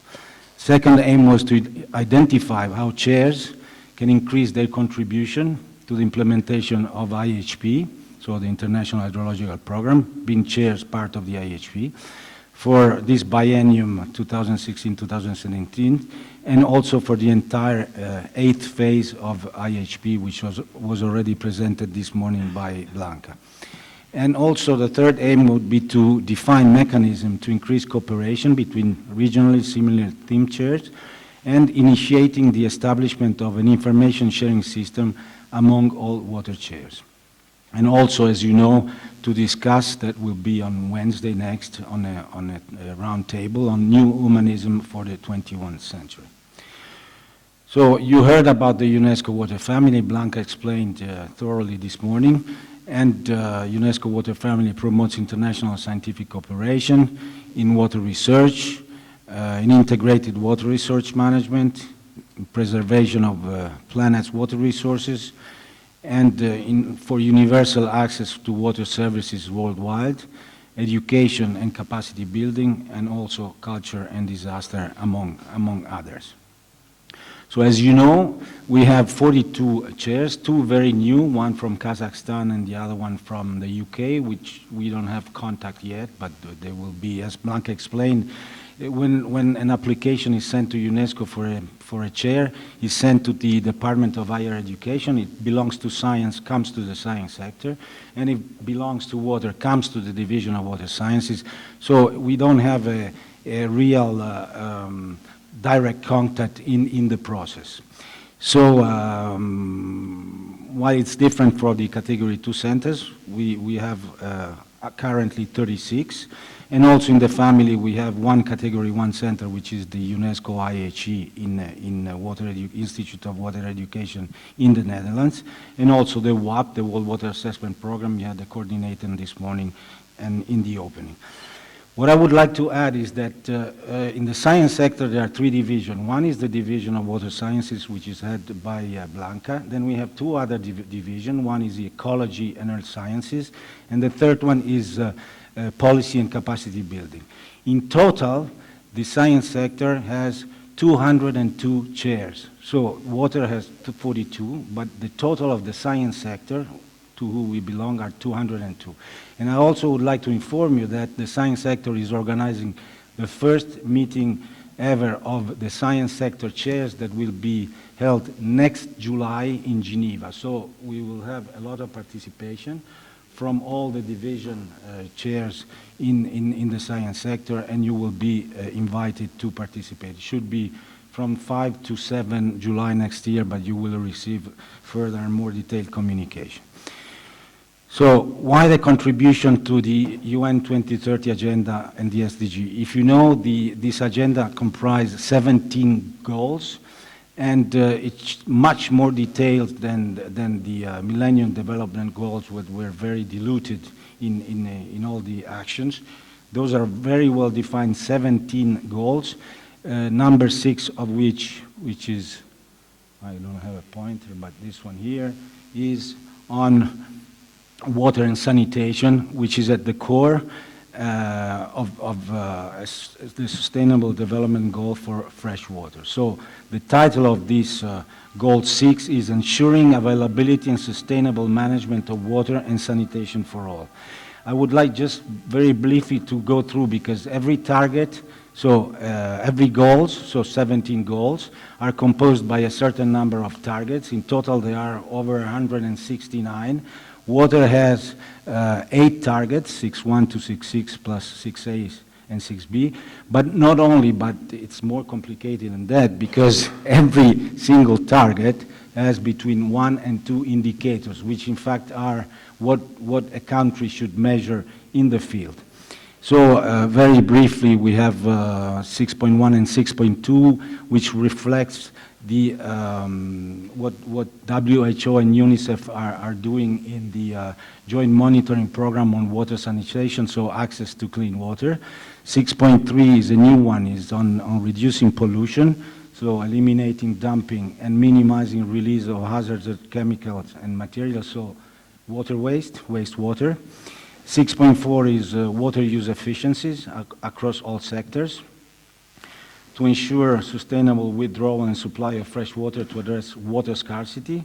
6.5 is integrated water resource management at all levels, including through transboundary cooperation, be it in concerning transboundary surface water, but also transboundary aquifers, so groundwater. And 6.6 is water-related ecosystems, including mountains, forests, wetlands, river, aquifer, lakes. And then 6.A, which were added later on, international cooperation. 6.B, participation of local communities. But there are other water-related SDGs addressed by IHP, so by water. For example, number 4 is quality education, which aims to ensuring inclusive and equitable quality education and promote lifelong learning opportunities for all. And water education and capacity building beyond the teaching of hydrological sciences need to be multidisciplinary and interdisciplinary. For example, the role of chairs and center, also the discussion we had this morning on the new humanism, and not to see science in tanks, but in an interdisciplinary way. And other related SDG, 8, decent work and economic growth. And I will not go through this in details also because all this presentation will be available on the Perugia Chair website. Another one which is also quite important is goal 11, and in particular the target 11.5, make cities and human settlements inclusive, safe, resilient and sustainable. If you think to disaster, be it floods or landslides or drought, which are affecting our settlements, cities and also urban settlements. So water-related disasters and the aim to protect poor and people in situations which are very vulnerable. So this is very important to us. We will also circulate a sort of a questionnaire which we would require the chair who are present here today maybe to tick some of the goals and the targets they would like to be active in. Now, about the IHP, we have attempted to make a distribution of the chair topics in between the 6 themes of the IHP that Blanca explained substantially this morning. So we would also like to understand your contribution to this phase of the IHP, which will last until 2021. So we have many years to come. And to this, we have handed to you a complete list of chairs. And in yellow, it should be highlighted the chair that should be present today. But we already know that there are a couple of who did not come yet. You also have a focal point, which are colleagues. So in Paris, we are coordinating of the water family in a way, but you have a focal point and an alternate, which is the person in the field or in headquarters that will take care of all your requests and with who you will have a strict contact. We will provide a list of names which are here, but also the email address. With this, you were also given the 6 themes of the IHP that you have in the slides, but also with other 2 cross-cutting themes, water and gender and water culture, which are cross-cutting in the 6 themes, but which not appear as a theme itself in the IHP structure.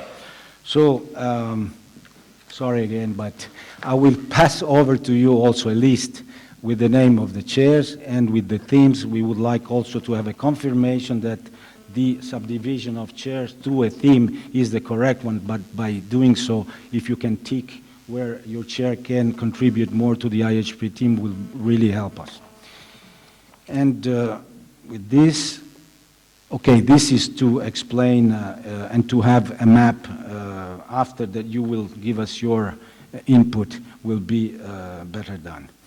Now, there is another thing that we're trying to intervene. You're asked to present a report every 2 years, not to us, but to the Department of Higher Education, and this report is then subjected to an evaluation that is done by, in this case, by the Secretariat of IHP, and in particular will be done by your focal point. And but we would like also to you to include some more information in this report that is designed by the education sector and not by us. So by adding, for example, you have already to respond on major outcomes, results, and impact of the chair, including impact on possibly national policies.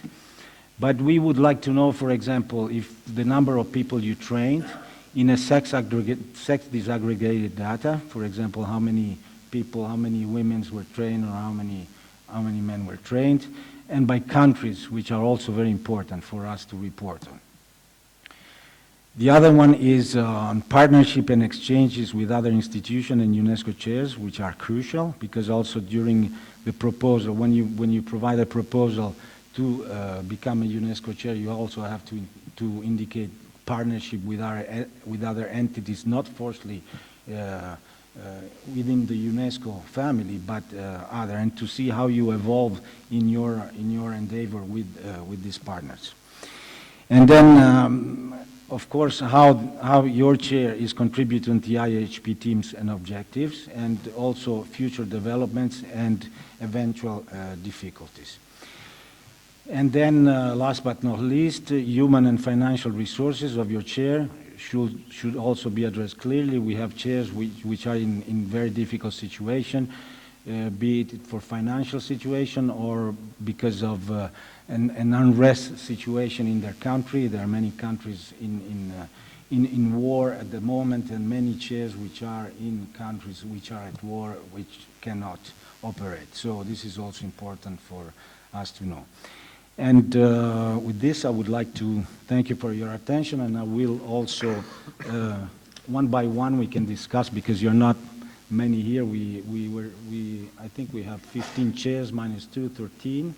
And so I will come to see you one by one during the coffee break. We can discuss about this. And thank you. Finito. Thanks. No, but because I'm the moderator, I continue. So I would like now to present Professor Luis Cicero and Professor Parr, who will also talk about two projects that are very important and that include different chairs and centers, so including the water family. So I will now leave the floor to Luis.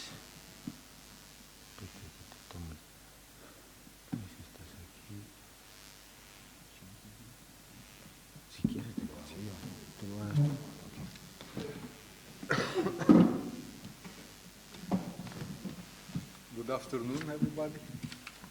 My name is Luis Cicero. I'm very happy to be here with my cousin, Giuseppe Arduino. So I'll be talking about a proposal that we developed at the University of Algarve, and our aim was to link the UNESCO centers and UNESCO chairs in creating a European Union master course.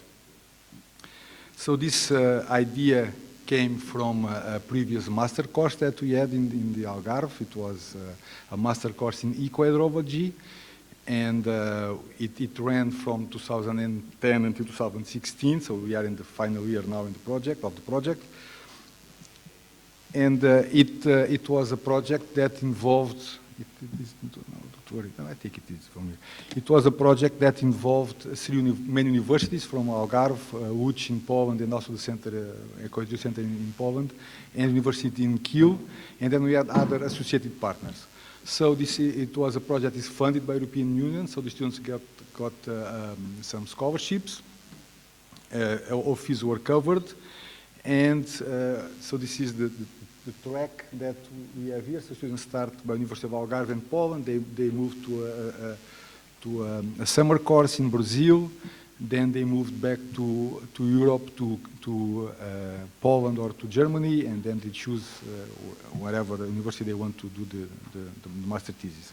So during this process, we had more than probably 1,000 candidates from almost 80 countries. And we know in the end it was a very successful program. So based on that, and this came to an end, of course, it was a 5-year project, we decided to continue this idea of creating something related with water that is international. Then we had this, now we have the SDGs and we have the IHP Phase 8, and so we have all these topics related with water.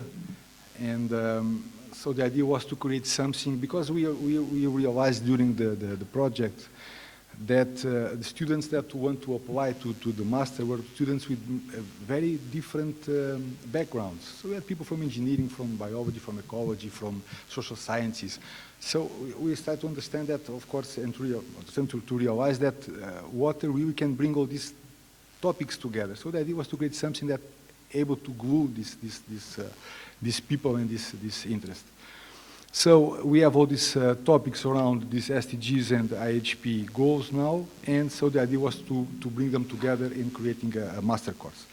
So where can we find very good expertise already existing and very recognized quality of expertise? So we at UNESCO chairs and UNESCO centers. So the idea was to really to bring then these people together. So we used, let's say, the IHP facilities. So we contacted Giuseppe Arduino and UNESCO HP. So you received last year a letter from him about this project. So we had this contact to the UNESCO chairs and UNESCO centers all over the world.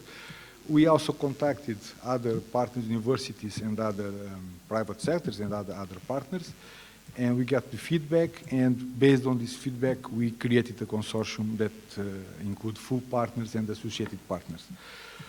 This is a list of the partners that we have now. It's not readable, but it's just to show the number. So we have like 27 partners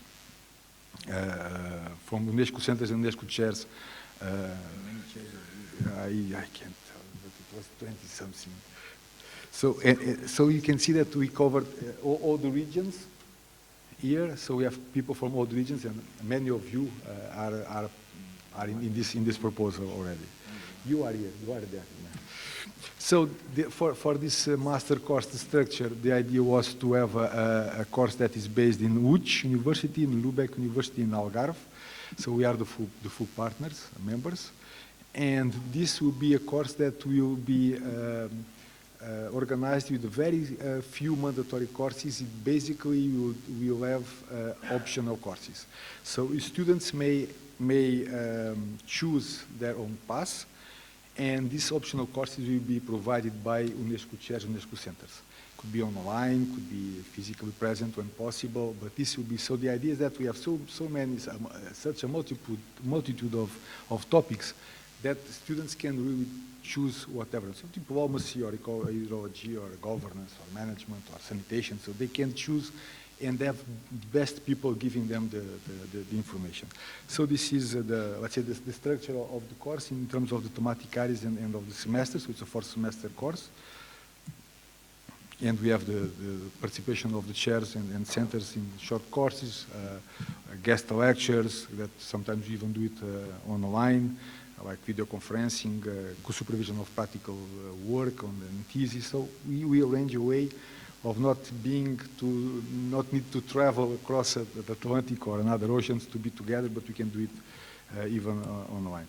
So this is just for you to see the 28 optional courses that we already had. Adrian, you are here. I think it's the last one in Cincinnati. So from this group here already, we have Marco. So we have 28 optional courses already. So you can see that the feedback from the colleagues was very interesting and so very open to have this kind of collaborations. So in terms of this project, we are preparing it now, so for submission, and it's very let's say good. It's very attractive for students because students receive a full scholarship with 1,000 euros per month. They got insurance, they got travel funds, installation funds, and all the university fees are covered. So then they don't spend any money since they left their home, whatever country they are, until they return. For consortium full partners, they receive the fees from European Union that are fully paid, and also coordination funds. And for partner universities that are not the three in the core, they receive funds for scholars to exchange colleagues and to visit visiting professors. They receive funds for activities, and they receive students for supervision and this kind of activities. So I think it's a win-win situation for everybody. So in terms of the preparation, that is well written, but we are preparing now the new proposal that is submitted next year in February. I will be sending until 2nd of November an email asking for the confirmation of your willingness to participate in this endeavor. Then by 15 November, we send you the documents from European Union so that we can set this basis.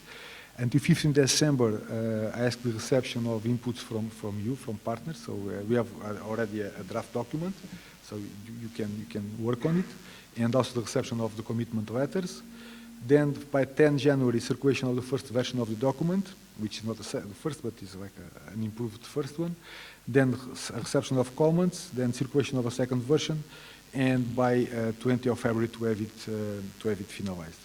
So this is what we are trying to do, to do something that brings all the colleagues together, that of course are willing to do that, and to create an international master course dealing with water in the various aspects related with water. And I think it's probably unique around the world that we have such kind of integration and of multi-topic approach to water.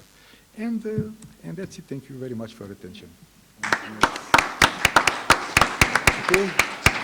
Thank you.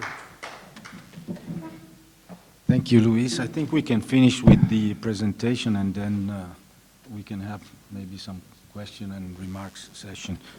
So, Adrian, you want to this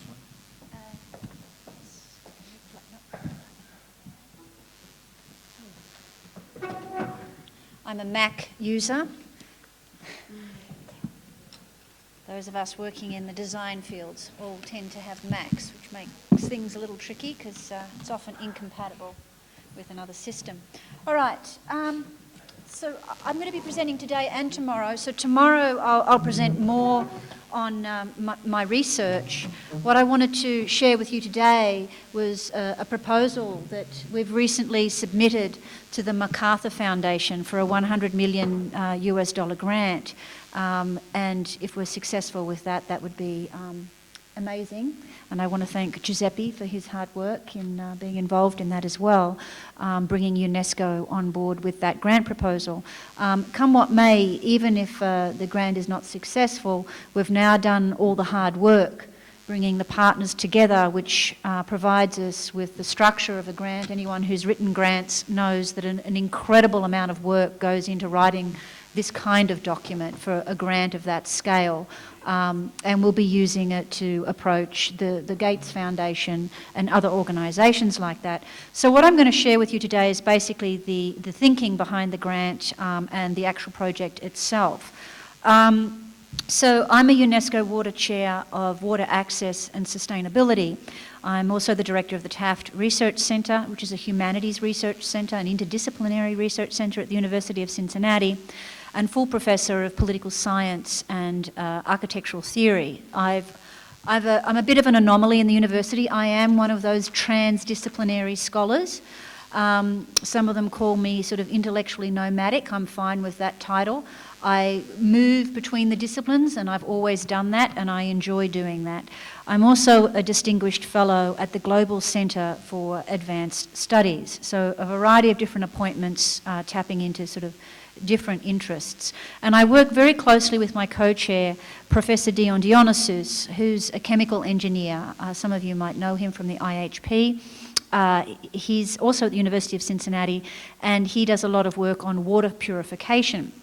And the conceptualization of us as two chairs together has been an interesting one because basically the sort of work that I do is interested in how do we make the technological solutions that often engineers come up with in the lab, which are working perfectly in the lab, then we bring them out into the world and all of a sudden they don't work. And they don't work because people reject them for whatever reason, okay? And so that's, as Blanca was talking about today, collaborating with the social sciences starts to become very important. So I've spent 5 years working in various slums around the world. I've been to the slums in Mumbai, the Dharavi slum, and I've spent a lot of time in the Kibera and Dagoretti slums in Nairobi, interviewing women and observing women, how they use water, how they collect it, how much they pay for it, and what's the percentage of that vis-a-vis their household income. I can talk about that a little bit tomorrow. This is just the background for the project that I wanted to share with you today. So here are some of the solutions that have come up. One of them is with Ormandi Trust in the Nairobi slum, and it's a successful engineering solution. And what I mean by that is it does its job. It provides water and sanitation services, and what happens is the waste, the human waste, gets turned into biogas, which is then sold back to the slum dwellers as a form of energy, right? And they've been set up all throughout the slums. There's over 50 of them now just in Kibera alone, so they go up very quickly. But they're having a problem. People don't like using them. They're smelly, they're dark, women feel unsafe inside of them. There's the cost associated with it. There's a whole gamut of issues. There's cultural issues around using the biogas. So the point here is, although they can be replicated and in theory they can work, there's this problem of cultural acceptance around it, okay?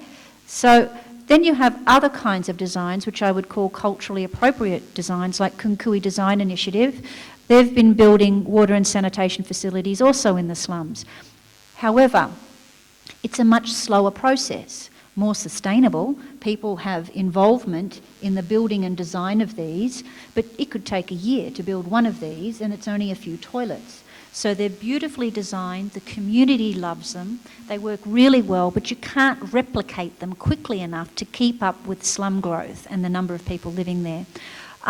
Human Needs Project has come in and built a very large facility using the same kind of community input model, but the very large facility doesn't service all the little neighbourhoods throughout the slums. So what it means is women have to travel maybe 45 minutes across the slum to get to the facility. So you can already see just there where the problem is when you're building at large scale.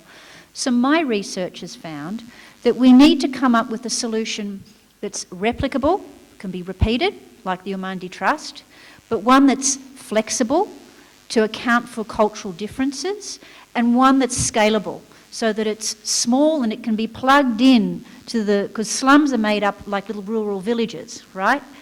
That can be plugged in to these, what we would call sort of urban patterns in architecture, and function within the micro-patterning formation. So, reached out to Michael Zaretsky, Associate Dean at the College of Design, Architecture, Art and Planning at the University of Cincinnati, because this was when the MacArthur grant was being put forward and they wanted ideas. He's also the designer who built the Roche Health Centre in Tanzania.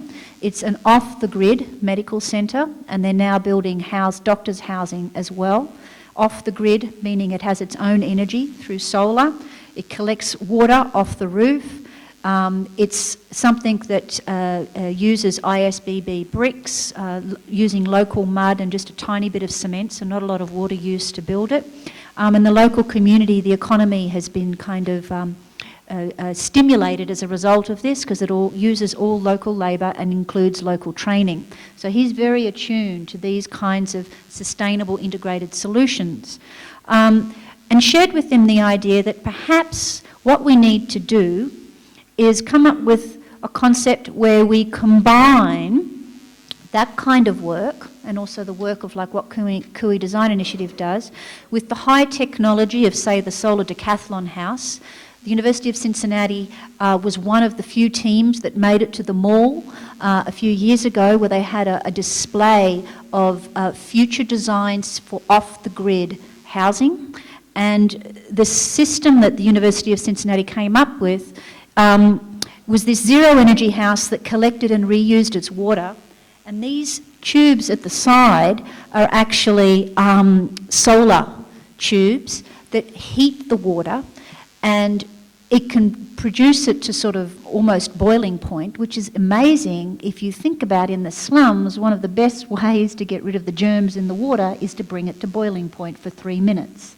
So I was thinking, how can we combine this idea and the technology of this with the tiny house? The tiny house is another thing that was built at the University of Cincinnati using crates. You know, shipping containers? They're everywhere in the slums. People use them to live in, right? How can we put those two ideas together to come up with, and this is the tiny house on site, and come up with something that's replicable but flexible, okay?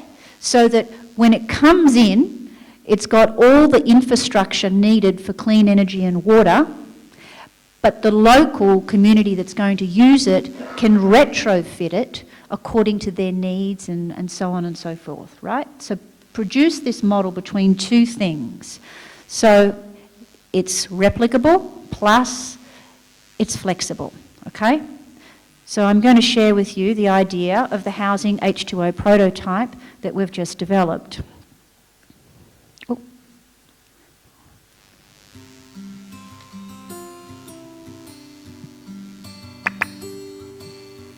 We had to produce the film for the MacArthur Hello, we are grant. the UNESCO co-chairs of water access and sustainability.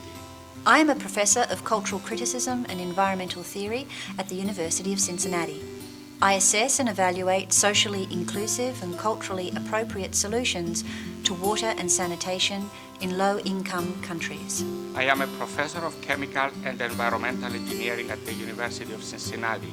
I create technologies for water treatment and quality. For the past 5 years, I've been documenting and evaluating water and sanitation services in the slums of Nairobi. One of the greatest challenges of slum urbanization is water. An H2O prototype That will be scalable and repeatable. It will function as a water collection, treatment, and storage device, and its structure will be flexible, accommodating different needs and contexts. 5 billion cubic meters of clean water across 3 cities over 5 years, serving 1 million people, costing $100 million. In collaboration with the MacArthur Foundation And our international network of non-profit organisations and development agencies currently working in the slums.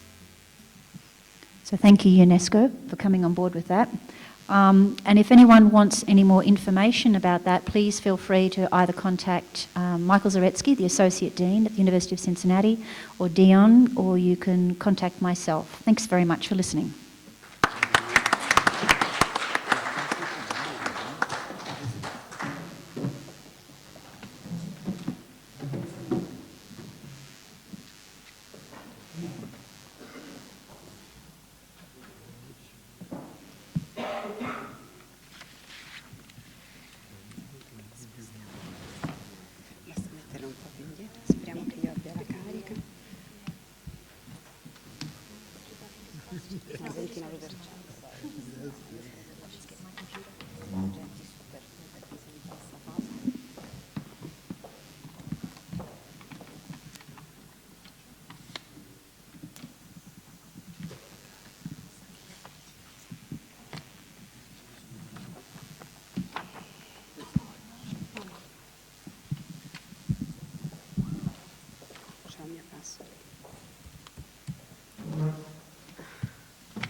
Hi. Good afternoon, everybody. I am Chiara Biscarini, and I work here at the University for Foreigners in Perugia at the UNESCO Chair in Water Source Management and Culture. And thank you for being here. And after this your wonderful project, mine is a little project made by myself and my students. And I'm going to present this little project that's the title is Connected and Shared Science.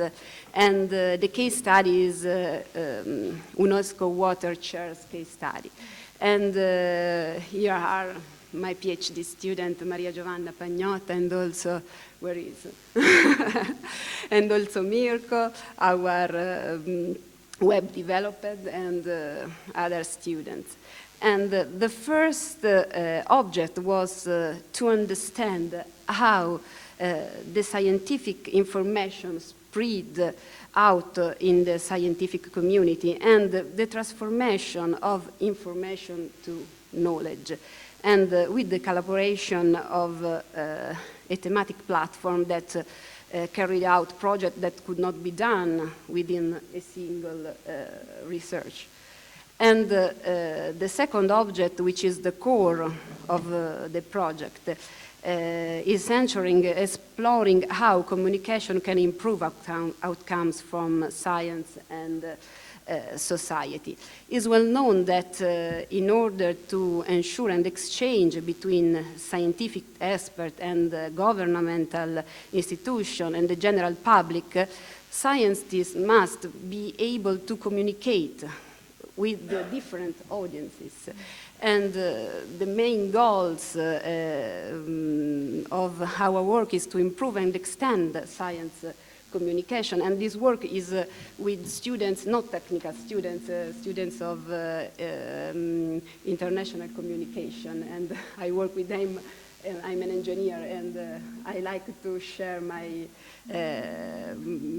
knowledge with them, and also explore the approaches to science communication, and investigate how public audiences receive and use scientific information.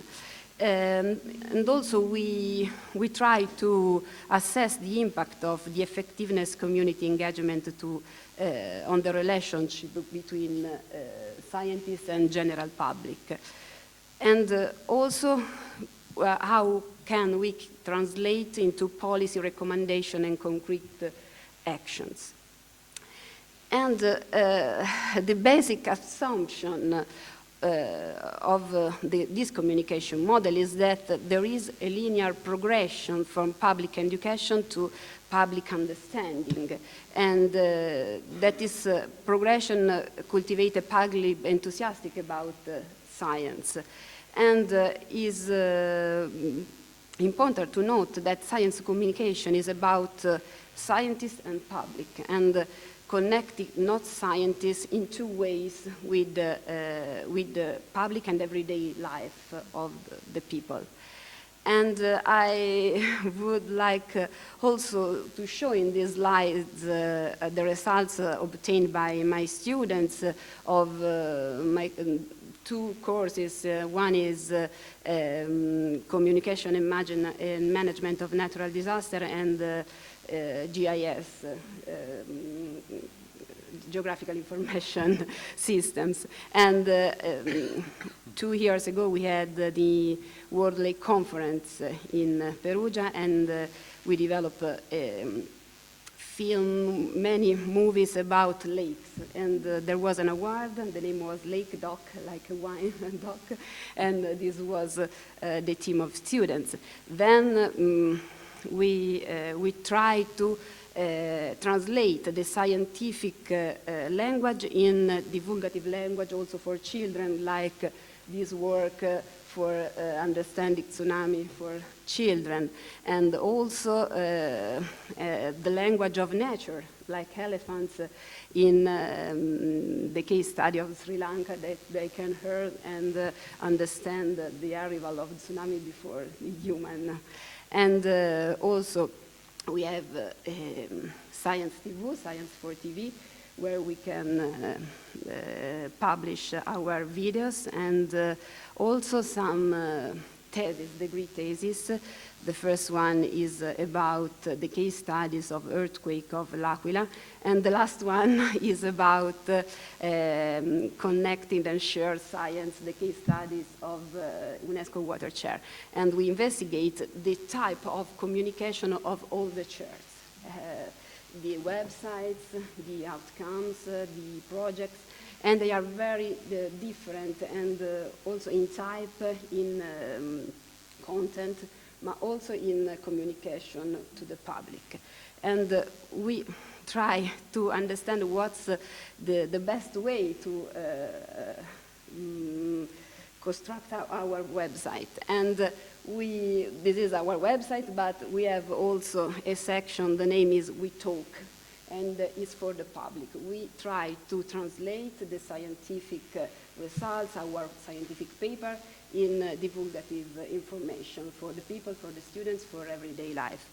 And also we have just a little prototype of, this is our website, a section, the name is Chairs Water Related, but just a little work, not very much for now, and is like a platform where you can go in the chair program of IHP or UNESCO, then you can enter, and there are different sections. The first one is We Are, and I can open, okay. And there are all the chairs inside per region with the websites, and we check every 42 chairs, and some statistics of per region and also per country and per year of established. And we say that in the last decade there were many chairs. And the other sections are also the chairs for the 7 IHP themes and the 2 cross-cutting themes. And we mapped, like with a tour, all these chairs, and you can explore where they are, and here you can read all the information that we try to summarize, and you have a different color of icons for different IHP themes, and you can go down and look where the chair is and zoom inside the Google Earth. And the last section is we do.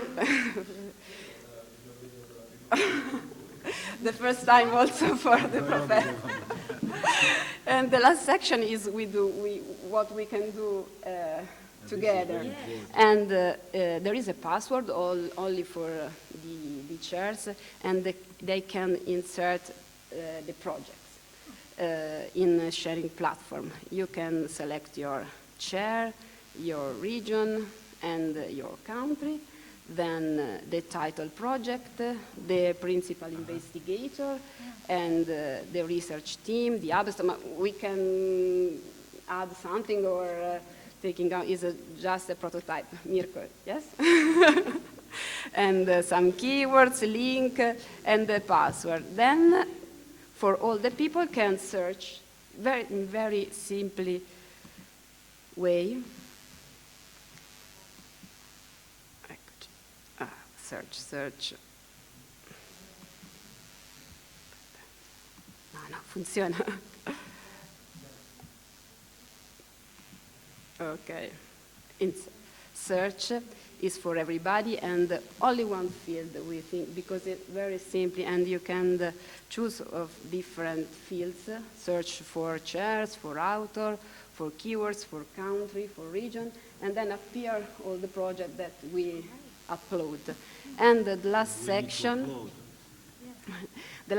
is we talk, and we want to insert in this section everything is divulgative, is interesting for the people, the public.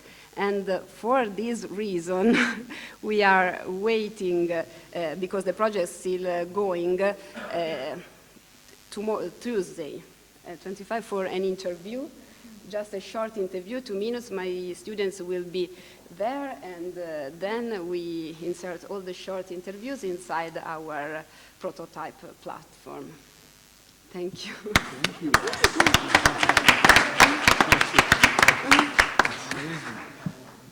No, very good.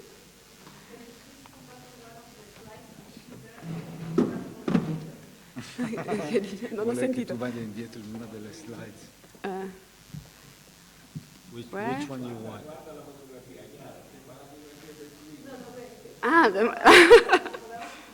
What do you want? The database is...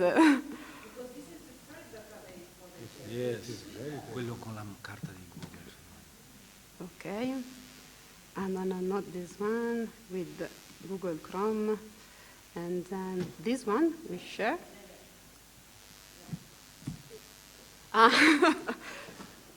With Giuseppe. No,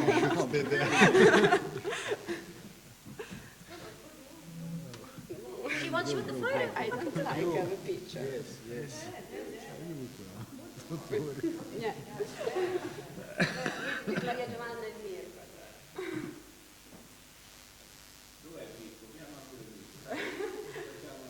Anche con i miei giovani. Thank you.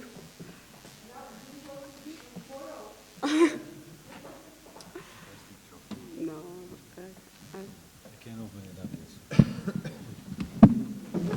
Thank you very much to the presenter. So we had 3 presentations. We had 2 potential collaborative projects, and then we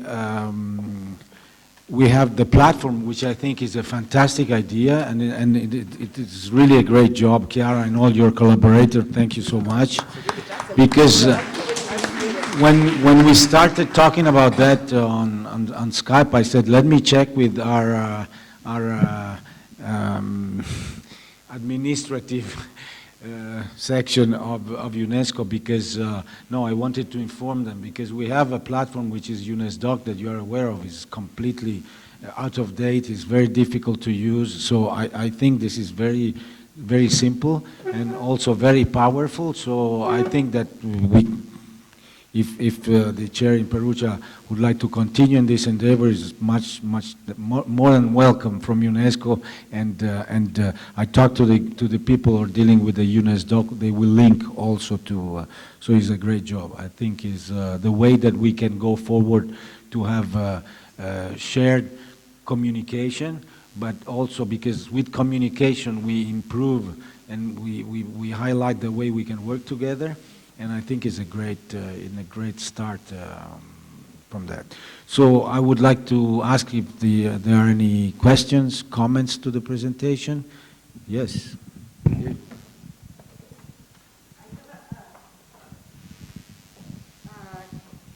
Comment to you all. It's very frequently we receive requests at IHP to support projects or to support proposals. We recently have support one proposal for Canada, and they got $60 million of US dollar, and it was great. So there is power behind that. But in many occasions, we don't know that you're doing proposals, and that's why we just don't push or promote your proposal. Keep us informed, because we almost have grant a recommendation for a proposal to compete with Professor Spark's proposal. We didn't do it because we received the information of yours on time. But please keep us informed first. Secondly, please remember that we can provide letters to support the proposals if the UNESCO water family is involved. We can do lobbying for you, so keep us informed.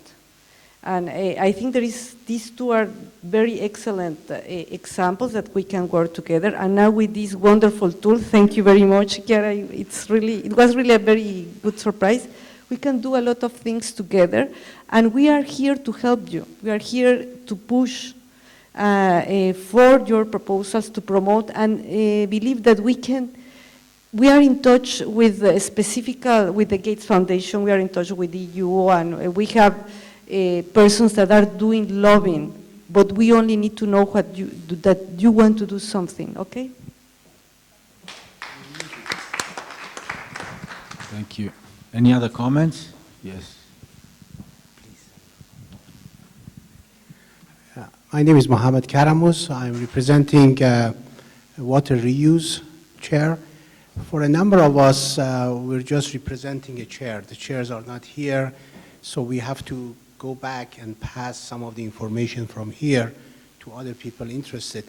The third presentation was quite clear, how we can connect, how we could interact, and how could people communicate with and we got the link there. My suggestion is in the other two proposals, if we could get some information on either a link or how to, we got your email, but if there is a site or an address that we could utilize and have people to communicate and hopefully to cooperate. Thank you. Yeah, thanks.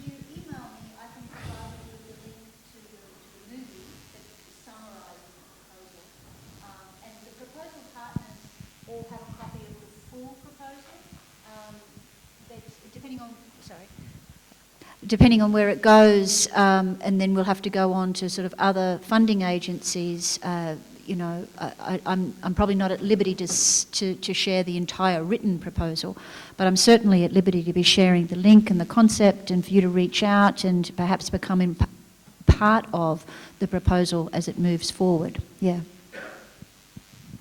I would propose another thing, if you allow me, to respond to your question. Luis said that by the 3rd of November, he will share through the IHP Secretariat, so it will reach all the chairs, the call for the project.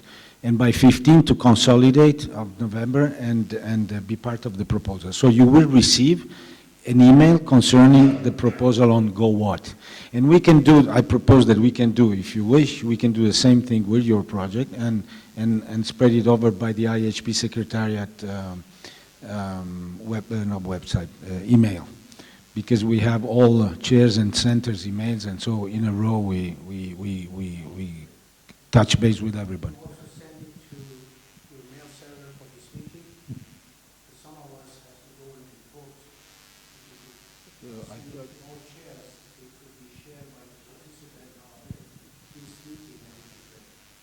Yes, of course, okay, yes, because if your address is not in the address of the chair, yes, of course, yes, sure.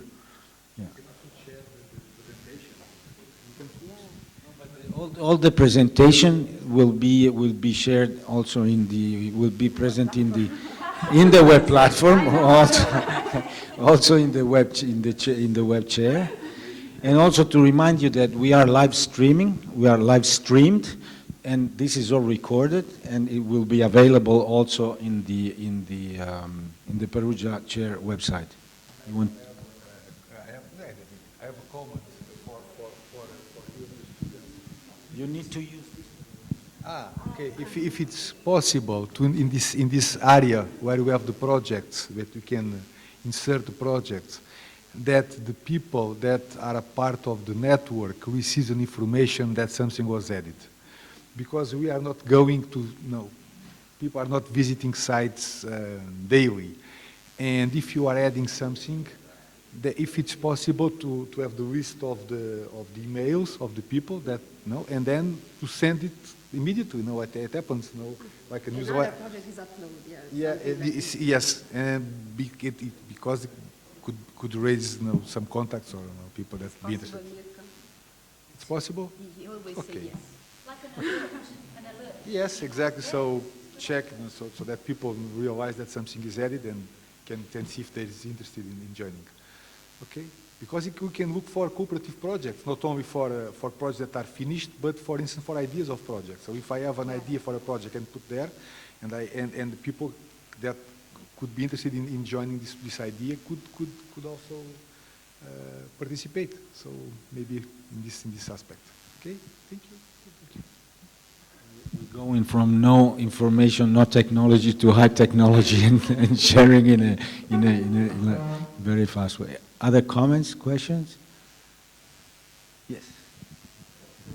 A question for Professor Parr. I'm really curious because collecting water from the roof is a very traditional way to provide water. So would you please, Adrian, focus on the method that you would use in this? The storage of the water is collective or individual?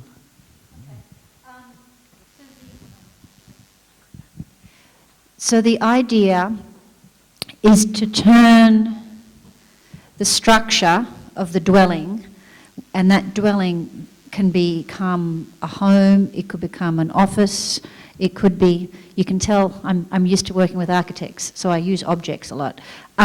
It can be attached to other ones to make bigger dwellings, like the Human Needs Project, so it's not always built from the ground up, which makes it replicable.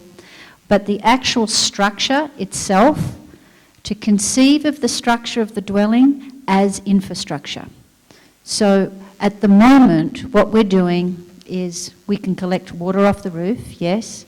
There's an issue around contamination, especially in the slums, which has a lot of fecal matter in the air if you're collecting it off the roof. So you have to think of a purification system for that water. Unlike, say, in rural Tanzania, where Michael builds the off-the-grid houses, you just have a ball system that allows the initial runoff to get thrown away, and then any more runoff from the rain then gets collected in the tank outside. That won't work so well in a slum-like condition because of the fecal matter, and it gets so contaminated. So they don't introduce into those dwellings water that comes from the roof, no runoff, okay? So then the question becomes, well, if we can't do that because of that limitation, how can we turn the structure into the infrastructure that filtrates the water? So the Human Needs Project, as a result of work that they've been doing with engineers in the United States, has a whole building. It's a huge building, right? And the whole back part of the building is filled with tanks that go through, you know, stones, pebbles, sand. That's the usual sand filtration system. It takes up a ginormous amount of space, and it's a very cumbersome thing to replicate small. So this concept is leaning on all of these ideas, but creatively figuring out a way to turn the structure of the entire building into the filtration system, so that the water comes in through one wall and that acts as the stone filtration. The water goes into another wall, acts as the pebble filtration, through to the next wall, which acts as the sand filtration system, which by the time it gets to the final wall, we try to figure out a way to store it in there and provide, you know, taps out. We're still yet trying to figure that out, as a way to kind of clean the water as well as collect the water. So it's not just a problem of water collection, it's also a problem of water purification, and then a problem of water storage, right? So that's the goal of this idea. So it's combining some of these ideas with other ones, like the system that we developed for the solar decathlon house. That could potentially be the technology that's used to clean it as well. We're looking into that at the moment, because those solar tubes can boil the water. But the question then becomes one in the slums, is boiling it going to be sufficient, right? But it all comes back to the simple idea of using the entire structure as an infrastructure. Yep. Thank you. Other comments, questions? No? Very good. We can end the session here. I would like to... very good. We are finished. Thank you very much.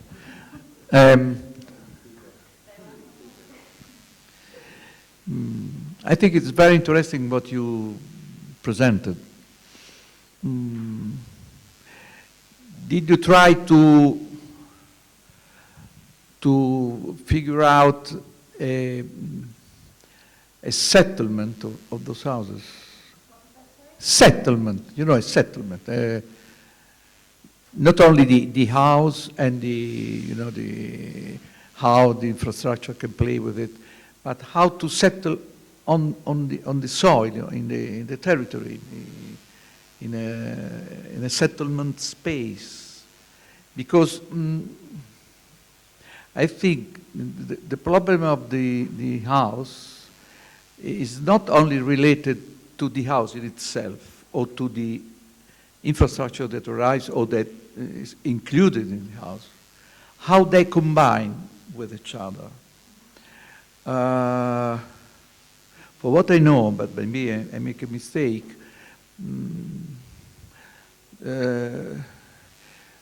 in this kind of slums, what is lacking is the idea of dwelling space, because usually if the people that build up those slums would be able to do what they want, they would start with a precinct, and then in this precinct to put a room that is a tiny house, and maybe to add another one, and maybe to add another one. But the center of the dwelling idea is to have a space in which many have. So it is very important to the work that you did. I would ask did you think to think in terms of possible settlement fabric? This has an effect also onto the infrastructural system. That's it. It is a question. This is a terrific question. I have to wait. I have a very loud voice, but you have to wait for the microphone. Giuseppe, I'm sorry to have you running backwards and forwards. Okay, sorry. Yeah, I'll slow down. It's the Australian in me. I'm used to 100 miles an hour. Okay, so, all right. I have thought about that, and that's why we want the system to be able to connect, all right? So that's the first response. And yes, I am aware, having spent a lot of time in the slums, that people build on top. And that's why the shipping container idea could be the model that is the most useful in that regard, because people do use shipping containers already that they start stacking on top of one another. But in terms of them like a settlement and them all being connected in that way, that becomes a little more tricky in a slum-like condition. And, you know, there's a general misperception about the slums all being on what's called informal land. My research over the last 5 years has shown that's one condition of the slums, meaning the government owns the land and people have just settled there. There are so many slums now that have cropped up because of rapid urbanisation. We all know that half the population is now living in cities. We are an urban species, and it's continuing to grow, and most of that growth is going to be in the form of slums in the developing world. And this is something that the UN reports have made very clear. So that growth is actually happening a lot of the time on privately owned land. So my dear friend Kadiri in Dagareddy slum, who I've spent a lot of time with, every single person that I have met in that slum pays money to a landlord who owns not just the shack, but the ground on which the shack exists. And the insecurity of tenure increases dramatically if that's the situation. Because the minute you can't pay, you're kicked out, right? Whereas, say, in Kibera, you have many people who don't own the land, but they've been given rights to stay there, and they own the shack itself, okay? So coming up with a system that, you know, creates a whole entire neighbourhood could be a little bit more logistically difficult given the second condition of private land ownership, right? So, for example, in that situation, you wouldn't be able to easily come in with the infrastructure container as a dwelling, as a house, but you could come in with it being a water and sanitation facility that serves an entire neighbourhood, right? Or you could come in as a community centre that has a toilet and shower at the end of it that people living in that little neighbourhood can utilise. One of the things that I've found, and I'll talk about this more tomorrow, and I reported on that at the end of my film, one of the most troubling things around the slum upgrading program at the moment, from what I've seen, is that people are being pushed out of their shacks as the upgrading takes place. So for example, in Kibera, when we bring the electricity power lines in and we upgrade the water services in a part of Kibera, the cost of renting there goes up. So all those people get forced out and a new slum springs up somewhere else. So there's an economic problem around the upgrading. So this system is trying to be flexible enough to recognise the myriad ways in which inequity works within an already disadvantaged population. And that's why we're thinking of them as singular units which have the capacity to be connected to deal with some of the patterning issues that you've pointed out, but it all depends on the context of the slum, and they're all very, very different in that way. Thanks. Thank you, Adrian.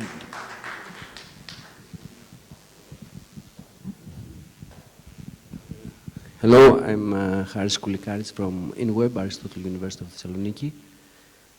I would like to comment about the communication between the chairs. The UNESCO chairs emailing list, it's a very useful tool. We participate in Louis' proposal and through this mailing list. And this new project and this new website was very new and very challenging, but I think there are chairs like InWeb that we have very good background in informatics and ICT set technologies, and we can contribute in a more holistic organization of a platform where open source tools can be used in order to facilitate communication and to have an archive of the projects that the chairs have implemented. This is inspiration for new ideas, for new projects, and I think a lot of chairs have this background that maybe we should come together and make a draft version of a flexible and new tool of communication with, I don't know, Skype meetings, platforms, chat, a lot of tools. There are a lot of things that facilitate the communication nowadays and can be a motive for new ideas and new projects. Thank you. It will take a lot of comments. I thought it was finished, but no. Just a quick comment, Adrian. It was a lot of great ideas in your proposal. As I said, I didn't see the whole proposal. Conceptually, it sounds great. But building an infrastructure around the slum or a dwelling needs a lot of practical implications. I don't know whether the proposal has been funded or is in the process of being funded. Perhaps looking at the practical implication of making a treatment unit operations in different walls, different sections, waterproofing them and maintaining them. I mean, maintenance of this type of infrastructure takes a lot of efforts, especially when you don't have the environment that could support it. So perhaps that is just a comment, that perhaps that could be strengthened. Is it short? Otherwise, coffee break, discussion. We were communicating privately beforehand about this. No, seriously. Absolutely. And so that's why many of the partners in this are actually already non-profit organisations working in the slums, who are working with communities, who have already been working with communities, building projects together with those communities. So this is not, I'm very suspicious of the modernist solution, where you come in and it's a tabula rasa and you plonk it in. No, it's working from the grassroots up.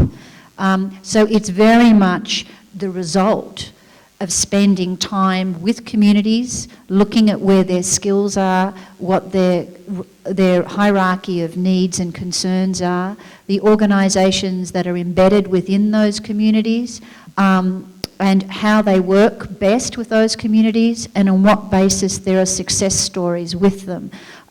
So one of the things that I'd just like to very quickly say, because I don't want to dominate the question time, and you can even ask me tomorrow in the Human Settlements presentation, is the problem of economics, right? And, going around and interviewing the women that are working some of the water and sanitation facilities, some of them are only earning $1 a day. But for certain organisations, that's genderising development. I'm very suspicious of that, right? That's, if you're working from 6 in the morning till 9 o'clock at night, 7 days a week, and you're earning $1 a day, that's problematic. But organisations like Kunkui Design Initiative are premised upon collective financial apparatuses where an entire community owns that water and sanitation facility. They manage it collectively. And what you find is the women that are working there are often, you know, working 8-hour days, as they should be, and earning, you know, $2.50 a day for their work, which is a huge difference in the slum, yeah? But what that means is you've got community buy-in into the facility. So that question is definitely one that's at the forefront of the conception of this. And yes, you're absolutely right. You can't just come in and plonk in a technical solution.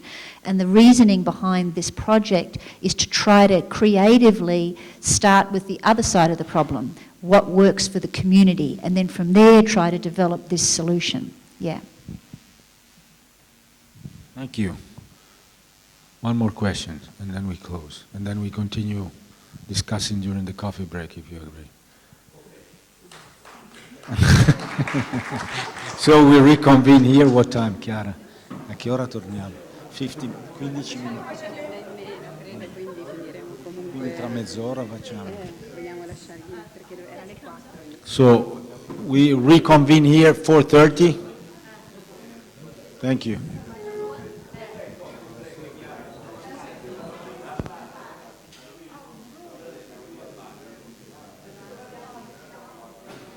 The coffee break is where we had lunch, if you want. Either you take the elevator or you do some sports up and down.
Can I call if Mr.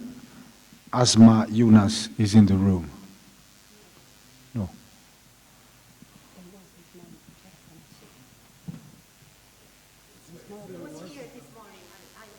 Sparito. Is it he? Should be a she, but No, Asma Yunus. Okay. So we can start.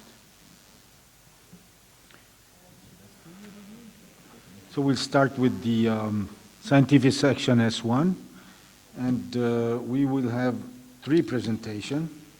The first one is from Professor Jovetić.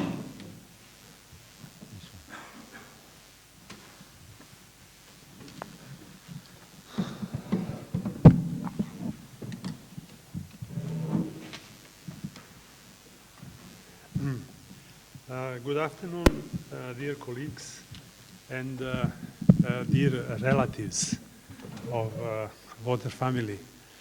I will present what were the activities of UNESCO chair in water for ecologically sustainable development. So I will try to go fast through the what I have presented.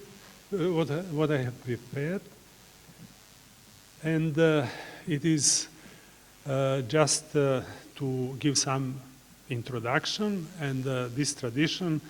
I know that we are in Italy where very old universities are, just to say that even we had very tough history. Our university has a tradition of more than 200 years.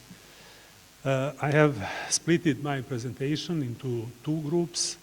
One will be, let's say, related mostly to education, and the other will be to science, to research, but again, the other kind of education through doctoral studies.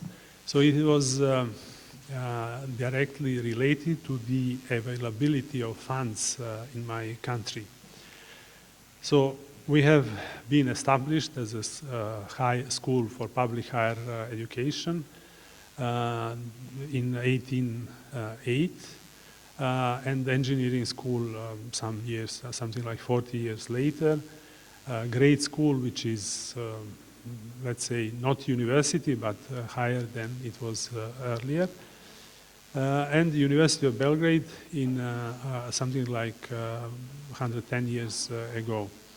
And UNESCO chair in water is closely related to our older brother UNESCO center, Irtkut, and the activity of Professor Maksimovic. When we have applied for this UNESCO chair, we explained these kind of priorities. I will not, they are not up to date now. But as I said, what was the aim and how our activities have started, just to take over one successful and the existing study program, which was developed with the help of UNESCO and with 4 universities in the region. 2 persons involved in that are present in this room, Professor Mitja Brili, who was a representative of one of the universities, and I will say it later. And the other one is Haralampus from Thessaloniki, whose wife graduated from this course. And I will just say a couple of words about that. So we had the UNESCO support of that. We have started our program in 2007. Actually, before the accreditation, just we were so enthusiastic. We had a relatively big group of students, something almost 40, that were admitted free of charge. So we started that, and we educated them for actually up to now. But the number of students is was continually declining because of lack of, let's say, change of higher education law, which cannot accept anymore all type of Master of Science students. So we named that as, we kept the same level of studies, and we called that specialization, academic specialization. So the idea was to provide students in the region with high-level education, where we involved our former students, former colleagues working at the other universities, the best teachers in the region. So it was, I think, a great success. Just to reverse as we said, the flow of trained professionals and or students asking for a better professional, so mainly it was professional education. So these are 4 universities: NTUA from Athens, University of Ljubljana, Slovenia, Technical University of Civil Engineering in Bucharest, and University of Belgrade. Okay, I will just... in addition to this, we are taking parts in the initiatives as Luis presented earlier, and at the same time, our students, which are graduates from this study program, are moving to doctoral study, a PhD program of the university, and our chair is providing them, let's say, guidance through their research and studies, and we also provide them fees from the government, because it is possible to when they qualify for according to their results to be funded by government, then they are let's say they can finish these studies easier. So in this part of the presentation, I will just go through, I picked 4 thesis researches which are representative of the research projects that that are currently on. Some of them as PhD projects have been finished, but the research is going on with other students. So the first, and I think from my point of view, is the most interesting study about risk analysis methodology of water infrastructure asset management. So we are, let's say, when we speak about asset management, we speak about, let's say, life cycle of the infrastructure, possibility to something to fail, and we also bring some money in the story. So but the risk analysis and the risk definition is something that is, let's say, not so easy to define in these water infrastructure and also in environmental systems. So it is necessary to shift to security, or to water safety. I would say that is definitely reason why WHO issued water safety plans. But water safety plans, again, are something related to water quality, microbiological hazards and these things. And in our case, we have several events, several accidents where we cannot see, let's say, what initiated that accident, what was actually to be blamed. Is the pipe something that, pipe failure is something that caused the accident, and we cannot blame the pipe. So let's say in the technical field, engineering field, we introduced economy, but there is much more things that has to be taken into account. So our systems, yes, they are, let's say, technical, economical, or but they are social systems, and it is something that has to take more things into consideration. So just we realize that it is necessary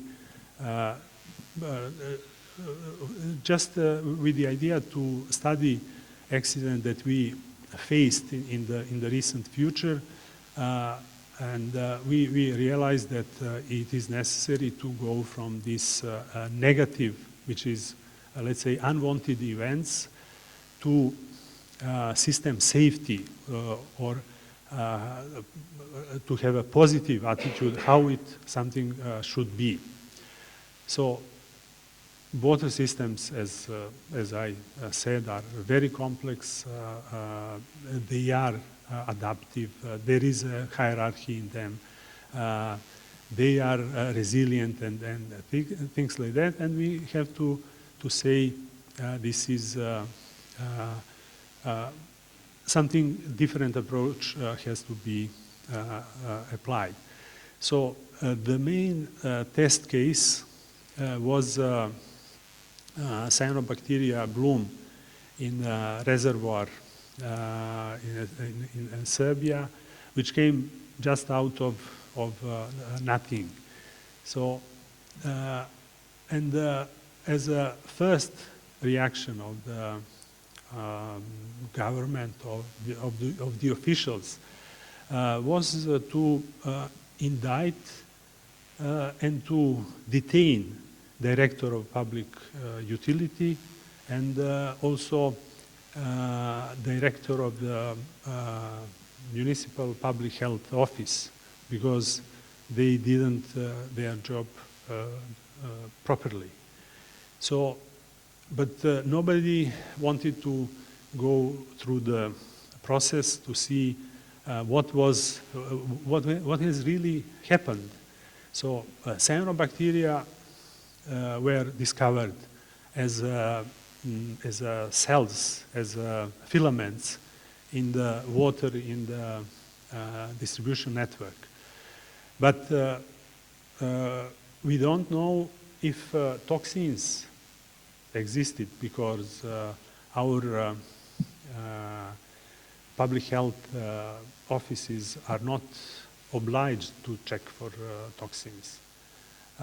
Even more, there is no accredited laboratory in Serbia for cyanotoxins. So was it to blame public water utility or this public health office, institute, or what is there, if it was not their job to do that? So, and if we look like this event, we cannot say what is the probability of this event. It didn't happen before. So what is a hazard?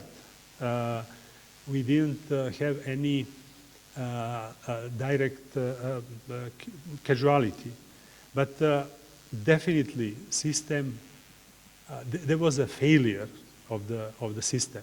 So what was going on? We have, let's say, a point where system operates. It is a limited region. It is between, let's say, economic failure border.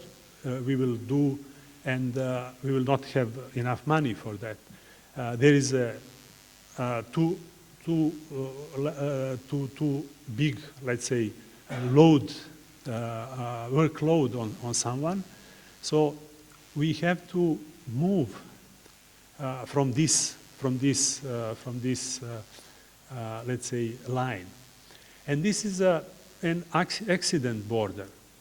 So if the point or state of the system cross the accident border, that is an accident.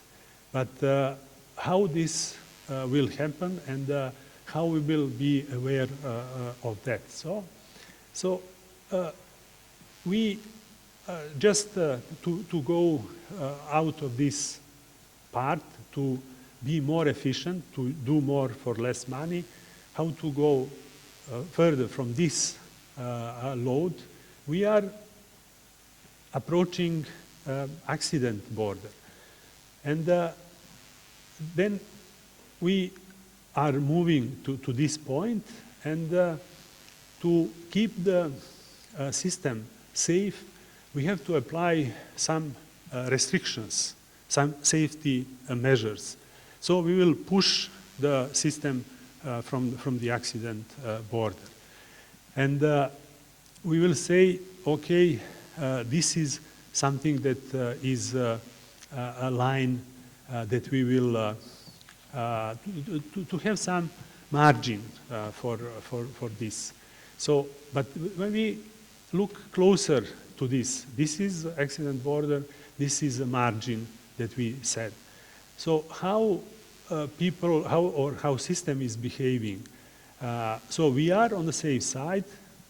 We cross the margin, and somebody said or not noticed, then he will go back. But if some, we will say, control measure doesn't exist, once we will cross, another time we will cross, and then we will see, okay, this is safe, nothing has happened.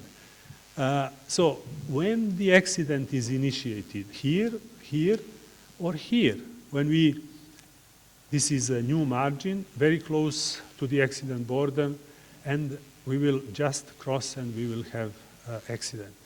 And if we, where is, or how we will make a system safer. So we have to take complete process. We have to have a model and all processes during system development and during system operation. We have to select on several levels small control loops where we will apply these safety measures, safety restrictions.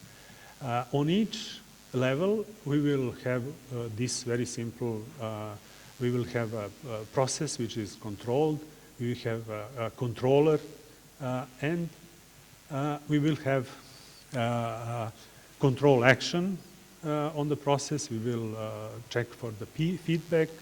We have to have a process, we have to have a model of the process, and we have to have a control algorithm.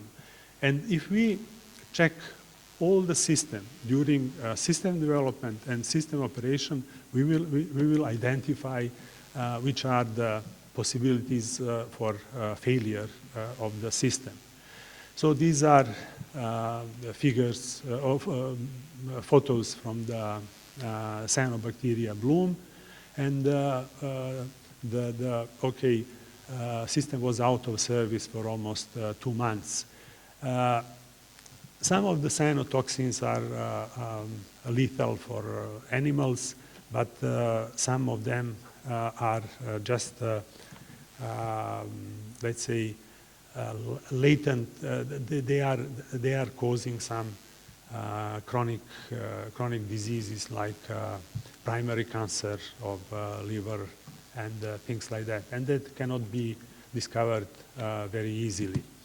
So we have applied the same procedure on failure of physical system. This is something from Slovenia, from pump storage plant, Avče, and it is working. So The other research I would like to mention is related to urban water cycle. So our, as I said, older brother, Irtkut UNESCO Center, for almost 30 years active. And when I was young, so it is 30 years ago, we studied on urban catchment in part of the city of Belgrade. Near the end of the operation of this experimental catchment, we studied pollution build-up, and we started measuring and modeling pollution. So this time we would like to concentrate on several aspects of this, and we will have a complete line of the urban water cycle, studied this time at the University of Belgrade. These are two buildings where we stay. This is Faculty of Civil Engineering. This is Department of Hydraulic and Environmental Engineering. We are this part here. So this was a study of pollution build-up on urban surfaces and wash-off modeling. So we were sampling of these accumulated materials on impervious surfaces. There were 3 types of surfaces. We did extensive laboratory analysis, characterization of this, modeling of pollution buildup and wash-off.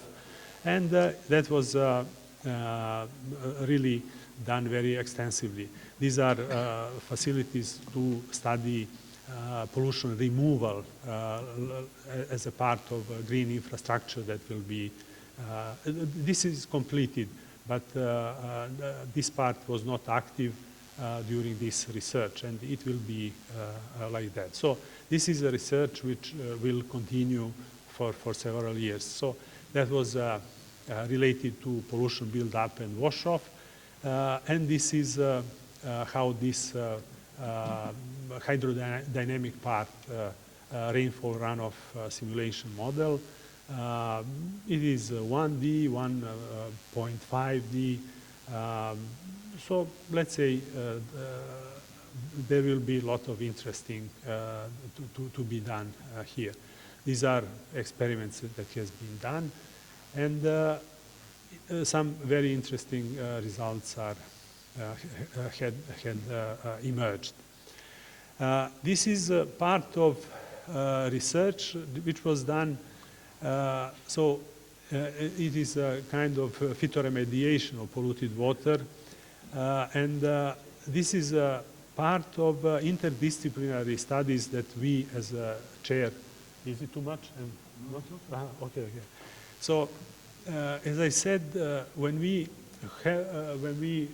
our chair was active, then we became attractive for students from the other departments. And this lady is from Institute of Forestry, and she realized that her group is not enough, let's say, supportive for her, and she was doing her research with us. So it was just how to use, and with the idea to introduce floating islands with some decorative plants, because the city of Belgrade had a very fast development after the Second World War. Up for maybe 2,000 years, it was occupying only part which is very good strategically on the rock above the confluence of 2 big rivers. But with the industrialization of the Second World War, the part on the other side of the river, which was a swamp, marshy, was reclaimed, and it was New Belgrade. And there is the other river, a part it was also reclaimed, but there was a part which remained marshy, which remained lowland, and which had only constructed dikes. So there is a lot of surface drainage channels, and water is polluted. So the idea is to use these open channels as a kind of water parks, which will involve local population to take care of that and to have the same benefit in the within. So we had experiments near a relatively polluted urban stream with but it is let's say a river. Because of restricted area, and this flood regime in that, we could not have installed these islands in the river, but we used the polluted water, and it was, let's say, this is the scheme of the experiment. Okay. So, and just a short overview. So we have some categorization of the river, of the water quality. So the first is the best water quality, and after treating in these chambers, in most of the cases we obtained first class of the water, but total organic carbon we didn't affect it. Yeah. With the pathogens, it is some coliforms are 100% is efficiency and things like that. Heavy metals, some of them relatively good, but just say some of them, let's say, there is no uptake of heavy metals.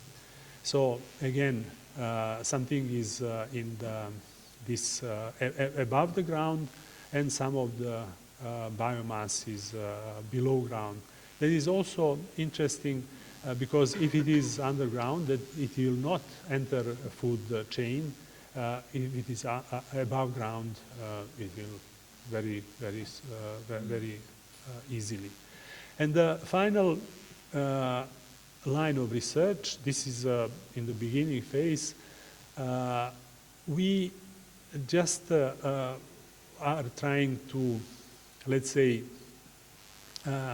compare, or yes, we read in journals, in a scientific paper and research, green infrastructure is a solution which is much better than gray infrastructure.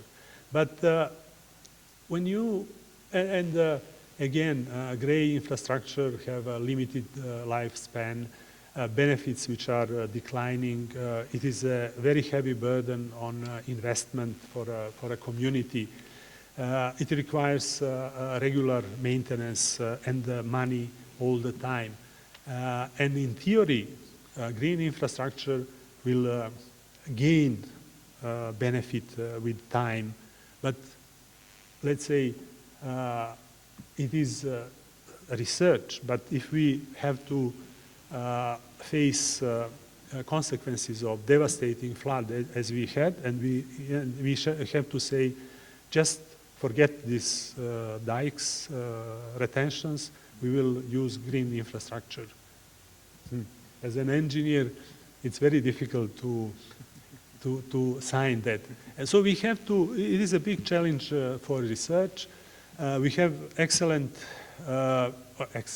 okay, unfortunately, database related to floods that we had a couple of years ago. And we have imposed some research objectives, and we just try to put on the same scale this nature-based, mainly green infrastructure, and this traditional way, and to try to value if it is and is with green infrastructure that there is a let's say, how to say, multifunctional, how to value every of these functions to see if there is a correlation and things like that, and to confront this with traditional measures which have only one function, flood protection or flood defense. So in that respect, we will, I think, come with some results. So we said, okay, we have some questions that we have to answer, and that is, let's say, I would say, concluding remarks, very simple. We think, yeah. Thank you very much, Marco. It was very interesting. I have only just one comment, but then we can talk about it later. Just that was mentioned this morning that the 2018 World Water Development Report will be on nature-based solution for water, and the coordinator of WAP, Stefan, left some questionnaire on nature-based solution. If you are used in your country, you can maybe also fill in one of the questionnaire. But we also sent this 10 days ago through the network. So, okay, thank you. Thank you very much.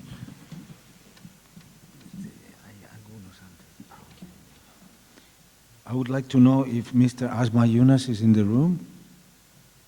No? So we go straight to Luis again.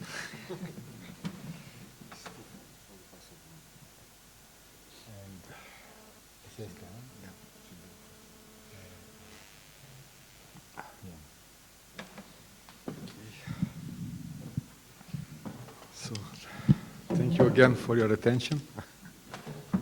I'll be talking now a little bit about our chair. Our chair is very recent, so it was only 4 months ago that we received the notification. So we have it's mostly what I'll be presenting is what we are going to do, not what we have done so far.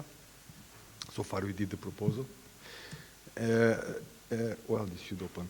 So this is just to show what the global challenge that we have now on water. So we have the population. You have the population increase because that we have the need for more water. So we are trapping water from rivers and more damming. So this is from a Millennium Development Goals. So this is still lots of to be achieved on that. So we have more need for water for agriculture. So we have more domesticated land, more fertilizer consumption, more coastal and nitrogen flux, more fluxes of nitrogen and phosphorus even to the coastal zone. So we have a decrease in water quality and quantity. We have a decrease also in aquatic ecosystems health and its carrying capacity, and a decrease in ecosystem services. So this is the status that we are facing. And so we have this, we have eco-hydrology. Eco-hydrology,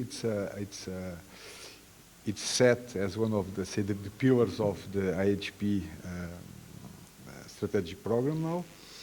But what is this? It's really a buzzword, but what we want to do with eco-hydrology. So as you can see here, eco-hydrology started from several disciplines that were apart and tried to make them together. So the idea is to make a transdisciplinary approach regarding to water. It's also linked with this idea of the Go Water that I proposed in my previous presentation. So this concept of eco-hydrology was developed by UNESCO, and we have now an eco-hydrology program as a subsectoral program there. And it aims to create practical, integrated, low-cost solutions for the restoration of aquatic ecosystems. So we have all this aquatic ecosystems degradation, like Marco just presented. And the idea is to use natural-based solutions to restore these ecosystems and put them to work in a healthy state. Of course, this integrating the social dimensions. Otherwise, impossible to put anything to work. So our chair is aligned with UNESCO programs. So it was already with HP 7. So eco-hydrology have been more or less in the previous phases, but not as clear as in phase 7 and phase 8, where it's really the word is there, eco-hydrology. So in phase 7, it was already theme 3, it was eco-hydrology and environmental sustainability, and now we have the theme 5, eco-hydrology for engineering, harmony, and for a sustainable world. And in this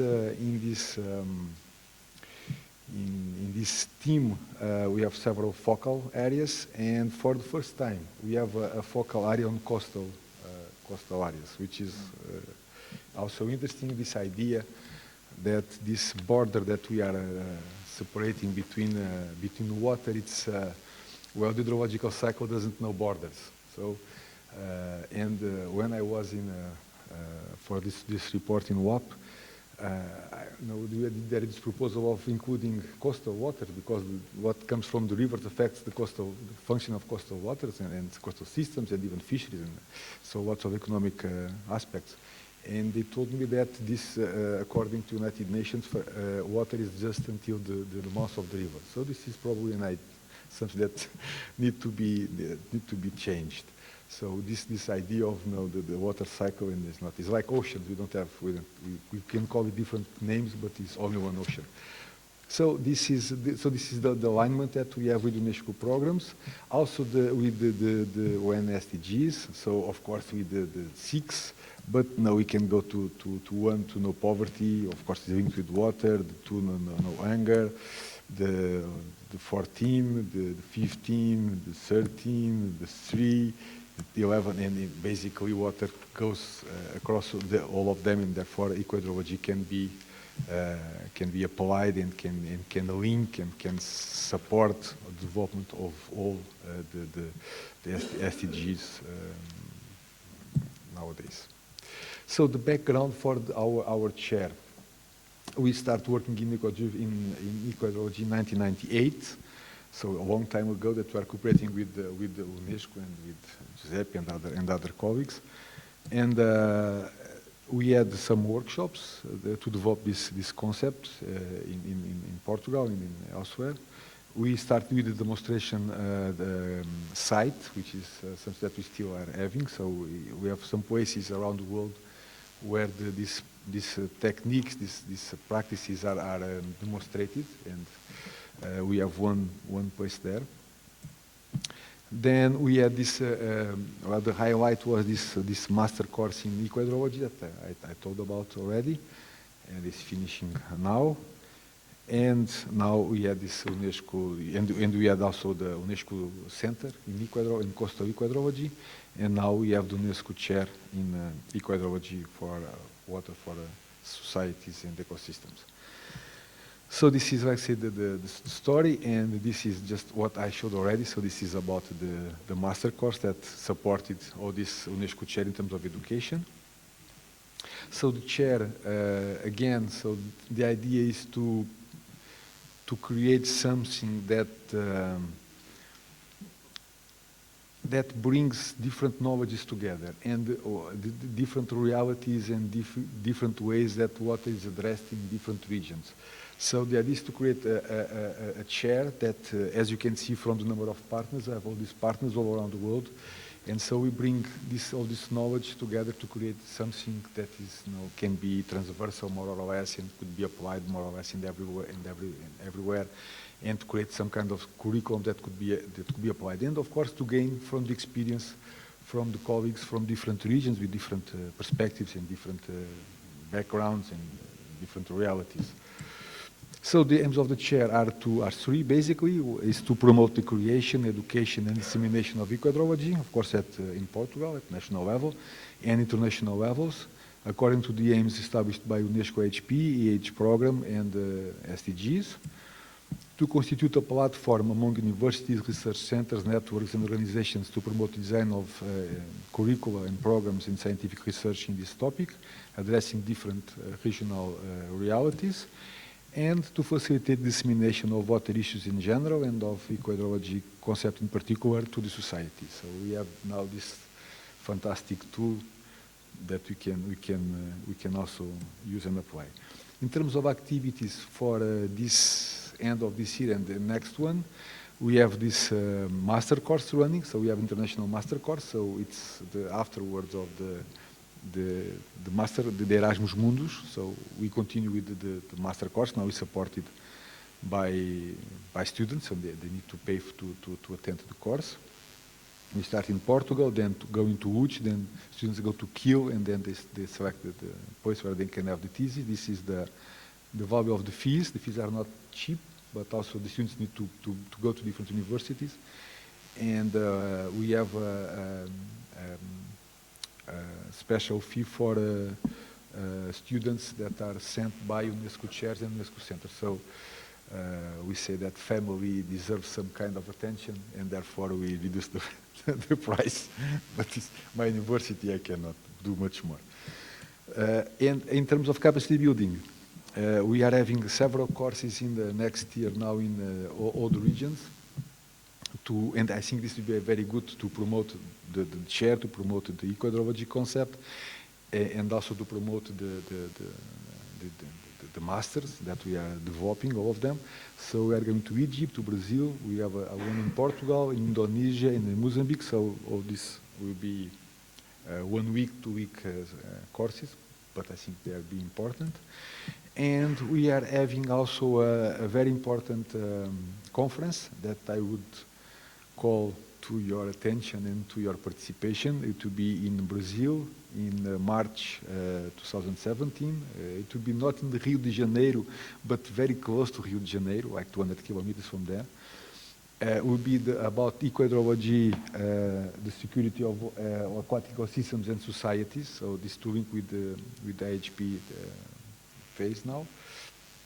And this is the list of thematic sessions that we are organizing. Of course, if there are any colleague that wants to propose something that is not here, because many minds are much better than some, so it will be very good and very much welcome, so please do so. You have the web conference site, it's EH Conference Brazil, so it's very easy to find out, and you have all the information there. And we are going to have, it will be the World Water Day, so it will be 2020 to 24, so we're going to spend the Water Day. I'm counting with colleagues from UNESCO to be there to have a session. Also, we're going to have the launching of the WAP report. Stefan said that if he's not going there, somebody from WAP will be there to present the report. And we are also preparing a session about the next World Water Forum that will be in Brazil. So inviting people from UNESCO from Brazil, from Paris, and also from Latin America UNESCO office, and to talk about what is happening there. So this is what I have, I think. And this is the proposal that we are also preparing, the proposal for Go Water that I presented before. So this is for 2017. I think it's enough. So thank you very much, and looking forward for collaborating with you. Thank you. Thank you, Luis. And if I might add, because Luis will also be a resource person for a training course we are organizing in 2 weeks' time in conjunction with an international symposium for eco-hydrology for Africa that will be held in Addis starting 2 weeks from now. Thank you. And can I now call Hadush, please, for your presentation?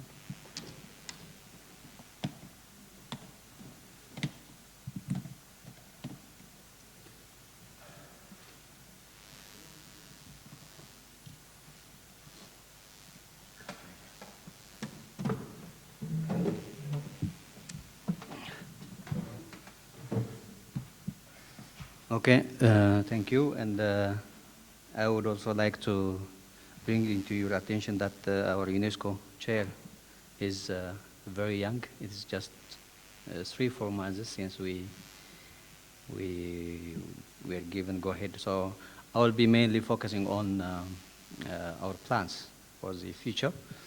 So as a content of my presentation, I will start with the initial background, when and where we start from. I will talk also on the UNESCO chair in water resource planning and environmental engineering and its establishment. And so far we have got some partners, so I will also talk about those partners briefly. And I will just bring into your attention what are the mandates given to this chair in terms of mandates given from the university and also the objectives.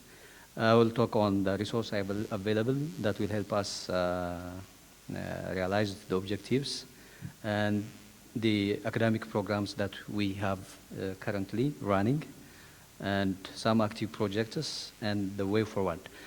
My presentation is not focusing on the scientific result because when I came here, as I mentioned, the UNESCO chair is very new, and my intention was to share experiences from the from the existing chair network. So that has to be clear. So I will bring here that in my university, even the education in engineering was started 20 years ago, so it's quite recent. But in these 20 years, we have got a lot of developments. So during 1997, when the engineering department was launched, water and environmental engineering was like a team, course team only. So that, but after around 15 years, we come to chairs. That is a different, it's not UNESCO chair, but it's a kind of chair in the structure. I will show you later on. Then recently, this year, at the end of this year, we were established as UNESCO Water Chair. This is yet to be finalized, even the establishment of the chair with UNESCO, but we are in the process. So as a university, we have many colleges, and the Ethiopian Institute of Technology is one, administered by a vice president. And the School of Civil Engineering is under the Ethiopian Institute of Technology, which I am representing here. And in that, we try to develop the UNESCO chair. So we have an existing water resource and environmental engineering chair within the school. Then we have to merge or to make it a UNESCO chair, and we have got a green light for that. We submit a proposal on this issue, and it's going on.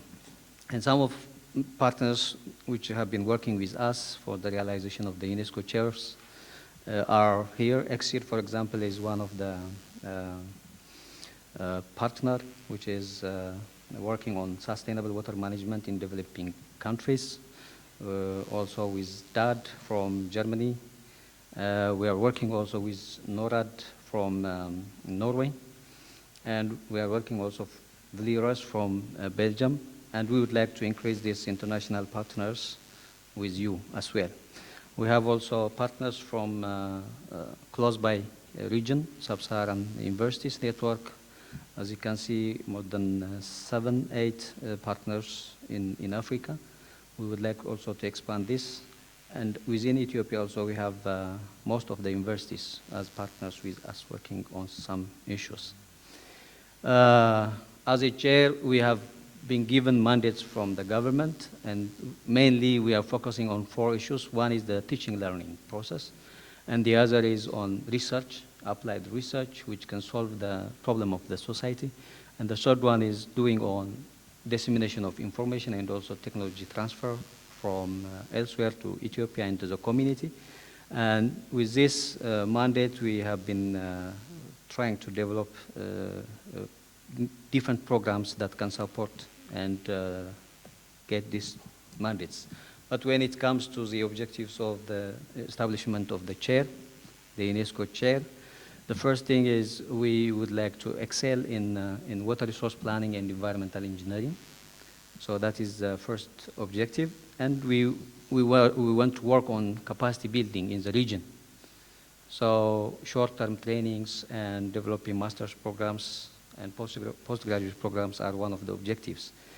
And the other is the techniques of planning water resource in the region need to be improved. So technologies and scientific outputs from the international community has to be brought. So we should have to establish international partnership as one of the objectives of these issues. Right now, when we talk about the chair, we are there about 30 permanent academic staffs, and we can also pull staffs from partner universities of the sub-Saharan African universities.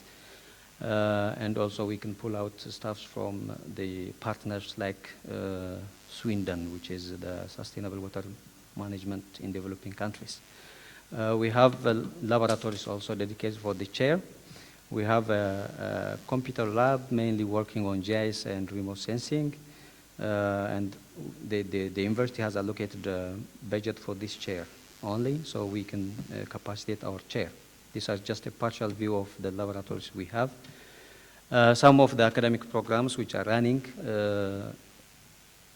within the chair and also together with some chairs, like civil engineering courses are there. Water resource and irrigation engineering is running. Hydraulic engineering in master's course is also running. Irrigation and drainage engineering in master's program. Short-term training, once we realized this UNESCO chair, we are planning to do on water resources planning in short-term training, given to the partners in the sub-Saharan Africa. The other is sustainable water management. This is planned to be started in 2017. We started the curriculum development, and we are going to have an international workshop on the curriculum review just at the end of this year. And again, dam engineering is planned for 2018. Some active projects. I'm not talking in detail about these projects because the intention, as I told you, is just to share your experiences. But we have some active projects like stormwater drainage facility in urban areas, water supply system development studies. We do water harvesting structures like dams, weirs, and diversion structures. Barrages in those areas have been also discussed. Transport infrastructure projects like roads and railways and their interaction with water have been also dealt with. And the last two research projects, they are investigation of impact of extreme weather conditions on the water harvesting structures in our region, which is Tigray region, and project cycle performance assessment for sustainability of water harvesting structures. Also, these are quite big projects funded by the regional governments to assess the impacts of extreme weather, like drought and flood on the structures, as well as the whole project cycle performance on the structures. What we expect from this UNESCO chair meeting, one, we would like to look all the chairs and take some benchmark chairs for us to share their experiences, and also to have cooperation with all the chair members, centers, and also the IHP. So these are some of the expectations. In Ethiopia, we have a tradition of being together. So for a given action, we do collectively. So what I will say in here is, for example, if you see the picture here, the farmers, they normally build their houses together. They are not paid. They call upon the community and they build it for their neighbor. Not only for activities, they also do farming together. They also share oxes for plowing their lands. So if I have one ox, I will share another from my neighbor, and then my neighbor will take. So as a UNESCO family, it's possible that we can work together and do things better than we do it individually. Thank you. Grazie. Stay here because then I have some questions. Thank you so much. Very promising, as this is one of the new chair also. So we don't have, the fifth presentation was from Monsieur Eric Foto, but he informed us that he was not able to come. So I'd like to ask if there are any comments or questions for the three presentations we had.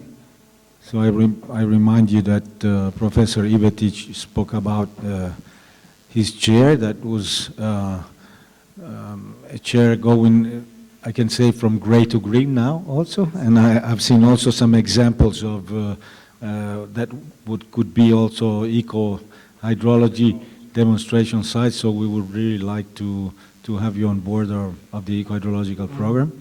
The second one was on eco-hydrology, the chair in Faro, Portugal.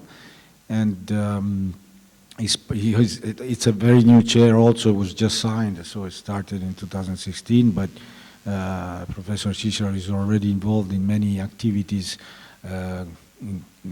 concerning eco-hydrology, and also explained in his presentation. And the third one from Mekelle University. This is very nice also to hear the potential that your chair has. And I was thinking also that we have a new UNESCO water centers in Addis, which is the Africa Regional Center for Eco-Hydrology that was approved last year by the UNESCO General Conference in November, and with which we are starting a lot of activities in Africa, because as you know, Africa is one of the priority of UNESCO, and this will start with the International Symposium and Training Course on Eco-Hydrology, which I mentioned before, that will start on the 7th of November, so in 2 weeks' time. So I see a lot of potential and potential collaboration also with the center. I think it would be extremely helpful and important. So I leave the floor to anybody who would like to ask some questions or comments. I see many. Thank you. Because it's getting late. So. Well, thank you very much. It was very interesting to listen. It's very difficult to really to understand all the, well, we understand what we see in the applications you made, but when we see in here the photographs, it's a different dimension. So first of all, I would like to invite you to upload all the information on the website. And secondly, to you and to all, the ISP Council just approved for us to have a special account for ISP. Before, we only have a budget for activities that were performed under a specific project. Having a special account for ISP means that we will be able to raise $10,000 US. We have received last year, yes, 10,000 up to 1 million, 8 million, and we're going to fundraise. But even we have received 15 euros from kids and we didn't, 25, and we didn't have we couldn't use these 25 euros even to reply to the kids. It was really a shame, but this way we can do fundraising with no specific aim, but to the ISP to use these funds. You need to know that we cannot raise funds for the chairs, we cannot raise funds for the Category 2 centers, but we can raise funds for ISP and use these funds to support your activities. So it will be then very different to raise these funds for many of the things that you have mentioned in here. So I think that is also important to highlight. And on the specific questions, I think that this eco-hydrology network is much more mature within the, I wonder why. The coordinator is a eco-hydrology person, so we need to, I think for you, this eco-hydrology network has now, because you have been more advanced, now you need to help the others to create their own sub-network. So that's a task that you have to do. And for our new colleague, I think it's really great that you are here. And I would like to know if so far you have made some contacts that are useful for you or not yet during this meeting. Thank you, Blanca. Thank you so much. This is a question for the new chair. Yes. Yeah. Regarding this has helped me to meet some chairs from here, also from Latin America, Brazil, from a guy from Africa as well. So this is helping. We are establishing contact. So there is a bright future that we can do together. And also I realized that IHP is there to help realize this issue. So definitely it is helping. And this is the first day, so tomorrow I will have more contacts. Yeah. Yes, thank you. Yes.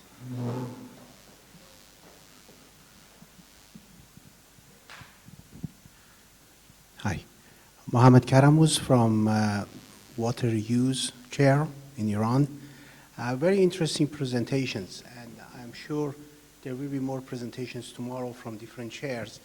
This is just a comment, and maybe you could help us to very interesting information. I mean, all three presentations were great. But I don't see any common ground. For example, Blanco was explaining the IHP 8. IHP 8 has a structure, has different teams, and each of the chairs sort of fall into one of those teams.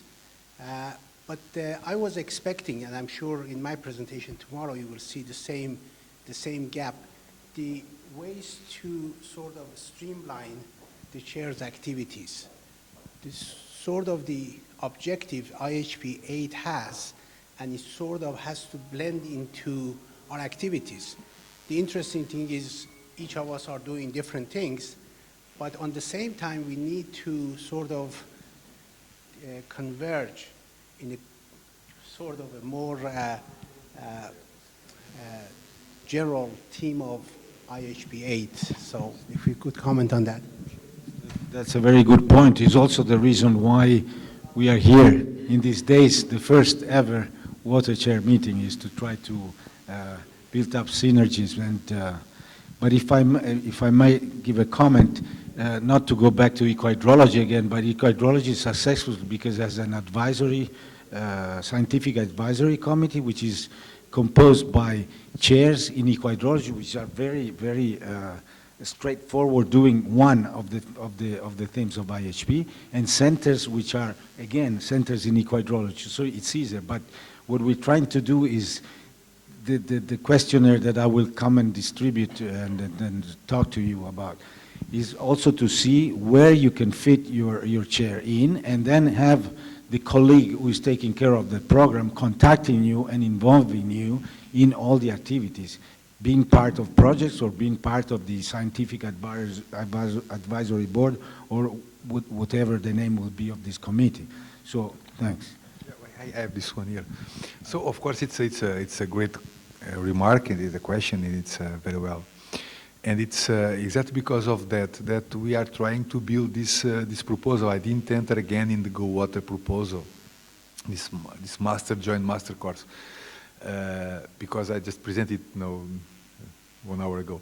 But this is basically the idea, to bring the different topics together, create something together in terms of education, and then after that, because of the linking between the colleagues, to start some research projects, because we're going to have students and we have to propose theses, and so. But of course, this is the way to and the way to go, and I think it's very important question. Yes, so I also would like to comment. So that is one of the possible approaches you have suggested.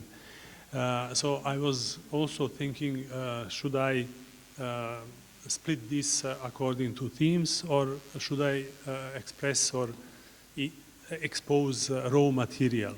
Because something is, some impression you have when you read what are the themes, and some different impression when you see what is the research. So let's say this approach which I picked is just to start the book from the first page and then read what is who will marry who in the end. So we can do the other way, but okay, on Wednesday morning we will probably reach the point where we will see all cards on the table, and then we will have more ideas for possible cooperation. Yeah. Thank you. Okay. I am thinking to a very simple action, but in the same time is complicated. However, we are professors, no? And we teach during the day with some researchers, some PhD students. We have during the day activity to teach in different way. We can have in our university, in Belgrado, university in Portugal, in Ethiopia, a room where during the day in Ethiopia or in another day, a person teach, and everybody in the network of the chair can follow the lesson in Ethiopia or in Belgrado. Like a TV, I watch the TV with the zapping. I see channel 1, channel 2, channel 3, Fox, CNN. However, the language is English, natural. Is English, not other. I prefer Italian, but I prefer Italian, but no, in Ethiopia he speaks better than I. My English is perfect. I speak my native languages in Viterbo. You know, I was in a little village. Well, no problem. No, this is very, very simple to do, because with the Skype or with the other, we decide what is the minimum economic expenses, because I think that very few money is necessary. I suppose that it could be a good link between us, because now we can have a dialogue in two parts of the world. We can have a dialogue like in this room. It is, however, I repeat, it's simple, but it's very complex. However, this is just a contribution. Let me tell you, it's a great idea, and it's something that we even did for this Erasmus Mundus. So we had people, we invited people, and we broadcast it live as now, so through the web. So not only for the partners, but everybody. And then we saved the talks, like TED Talks. They are there on the web page. You can go there and you can download and see Eric Volansky and Maciej Zalewski. And so if people that made these presentations are there for other. So this is a very good idea. And also to link with your platform. Your platform, Chiara, your platform is expanding.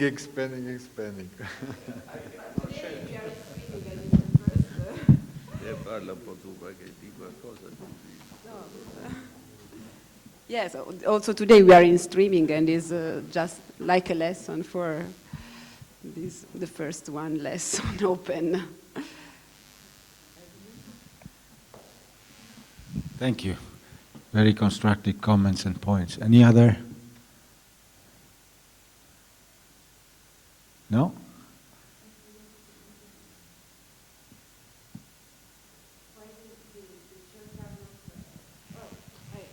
Maybe you could mention, but the reason why the chairs are now so aligned to IHP 8 is precisely because you're applying through education. And education put the targets, while for the Category 2 centers, we clearly design the content of the proposal and say, you need to be aligned, you need with IHP 8, and you need to tell us which themes and sub-themes, and with whom in the water network you will be connected. But water education is designing the formats for to request the chairs, and then we don't have the information, and that's why now we would like to bring this the UNESCO water chairs more close to us. It will be, I don't know if the water education could be ready to release completely to us the files. No, okay, they won't be, but that's why we're trying to find a way to be more connected to the UNESCO water chairs. You don't feel part of the UNESCO water family, but you don't feel part of the UNESCO chairs either. Well, but you know, you have your delegations in UNESCO. So if you mention to your delegation, to your ambassadors to UNESCO, the need to change the forms and to be more connected to water, they can do that change. Please also always remember that your ambassadors to UNESCO can make the change you need from UNESCO. You can propose that to your ambassador, and then it's a request for us, and it's an order. We follow orders of member states. Thank you, Blanca. Also, this is a very good point. The process is through education because it's unit win, and in UNESCO there are over 800 chairs so far for all the sectors. I mentioned that for the science sector there are 200, and you'll be all meeting in Geneva in July next year. So I think this is a good exercise and a test, a trial, because there will be 200 representation in not only in water, as I said, 42 are in water, but there will be in ecology, in earth sciences, and in policy and capacity buildings, and many are in basic science because they were all chairs. So. What happens to those of us who, because I know that my work's a bit anomalous within the science context, but those of us who work at the interstices of science and cultural production, for example, is there a similar kind of chairs meeting for the cultural chairs? Do you understand what I'm saying? Yeah. Culture chairs are to the sector of culture. We're talking about the science. The S of UNESCO is science. As I said this morning, we have 3 divisions. One is Division of Water Sciences, which is represented by Blanca. The second one is Ecology and Earth Science, and has 60, 70, 80 chairs, which deals with the ecology and geology. And the other ones are with basic science and policy. But if you work in a cross-cutting, because here what we put that water and gender are cross-cutting to all the themes, and water and culture are also cross-cutting to all the themes. So if you are in culture but water, you belong to the science sector. So when somebody sent an institution, a university, send a proposal for a chair to UNESCO Unit Win, as soon as these guys, they see water or basic science, they send it to the science sector, and the science sector says water, science, division of water sciences. So it's automatically become a UNESCO water chair if this is the case. So the process we cannot control. It's not like Blanca was saying. For the centers is more precise and more straightforward. For the chairs, no, because it's what we can do is that when we receive the proposal to ask for further information, but then processes are so long already that it takes ages because there's also an agreement to be signed that this is dealt by the education. Anyway, I will start giving my simple questionnaire to Professor Haramus. Then when he will complete, you take your chair and you will put just across, you will pass to your colleagues, please. Tomorrow also, you can think about it. You have this that I gave it to you this morning, okay? No, tomorrow we can, yes, discuss it. Thank you. Any other comments or, no? I think is, who? Ah, Mitya, yes.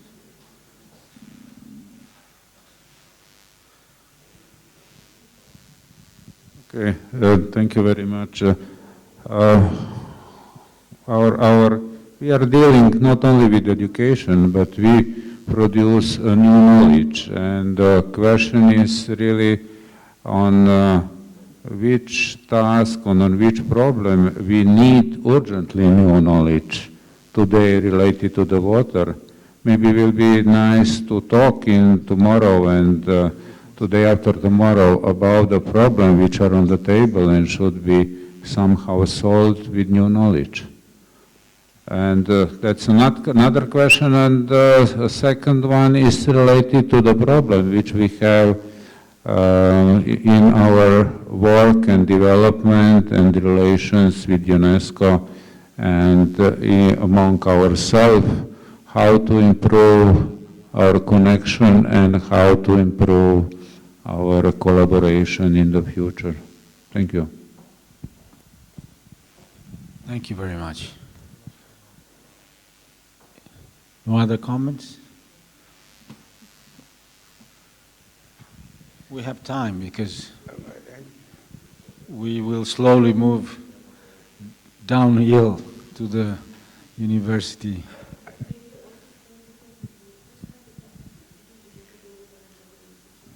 We couldn't hear the sound was very, we couldn't understand the question. What? We couldn't understand what Mitya was saying because he was talking too close to the mic. So. Too close to the mic. They said they could not understand what you said. You need to give a bit more space. Okay, sorry. Yes, a little bit like this. Okay, better. Yeah. Okay. Sorry. What I would like to talk is that our duty is not only to educate but also to produce new knowledge. And the question is on which questions and which field we should urgently do something, because we have problem not only in Africa. We have a lot of problem with the water in development world, in United States, if you like, and also in Europe, elsewhere, and special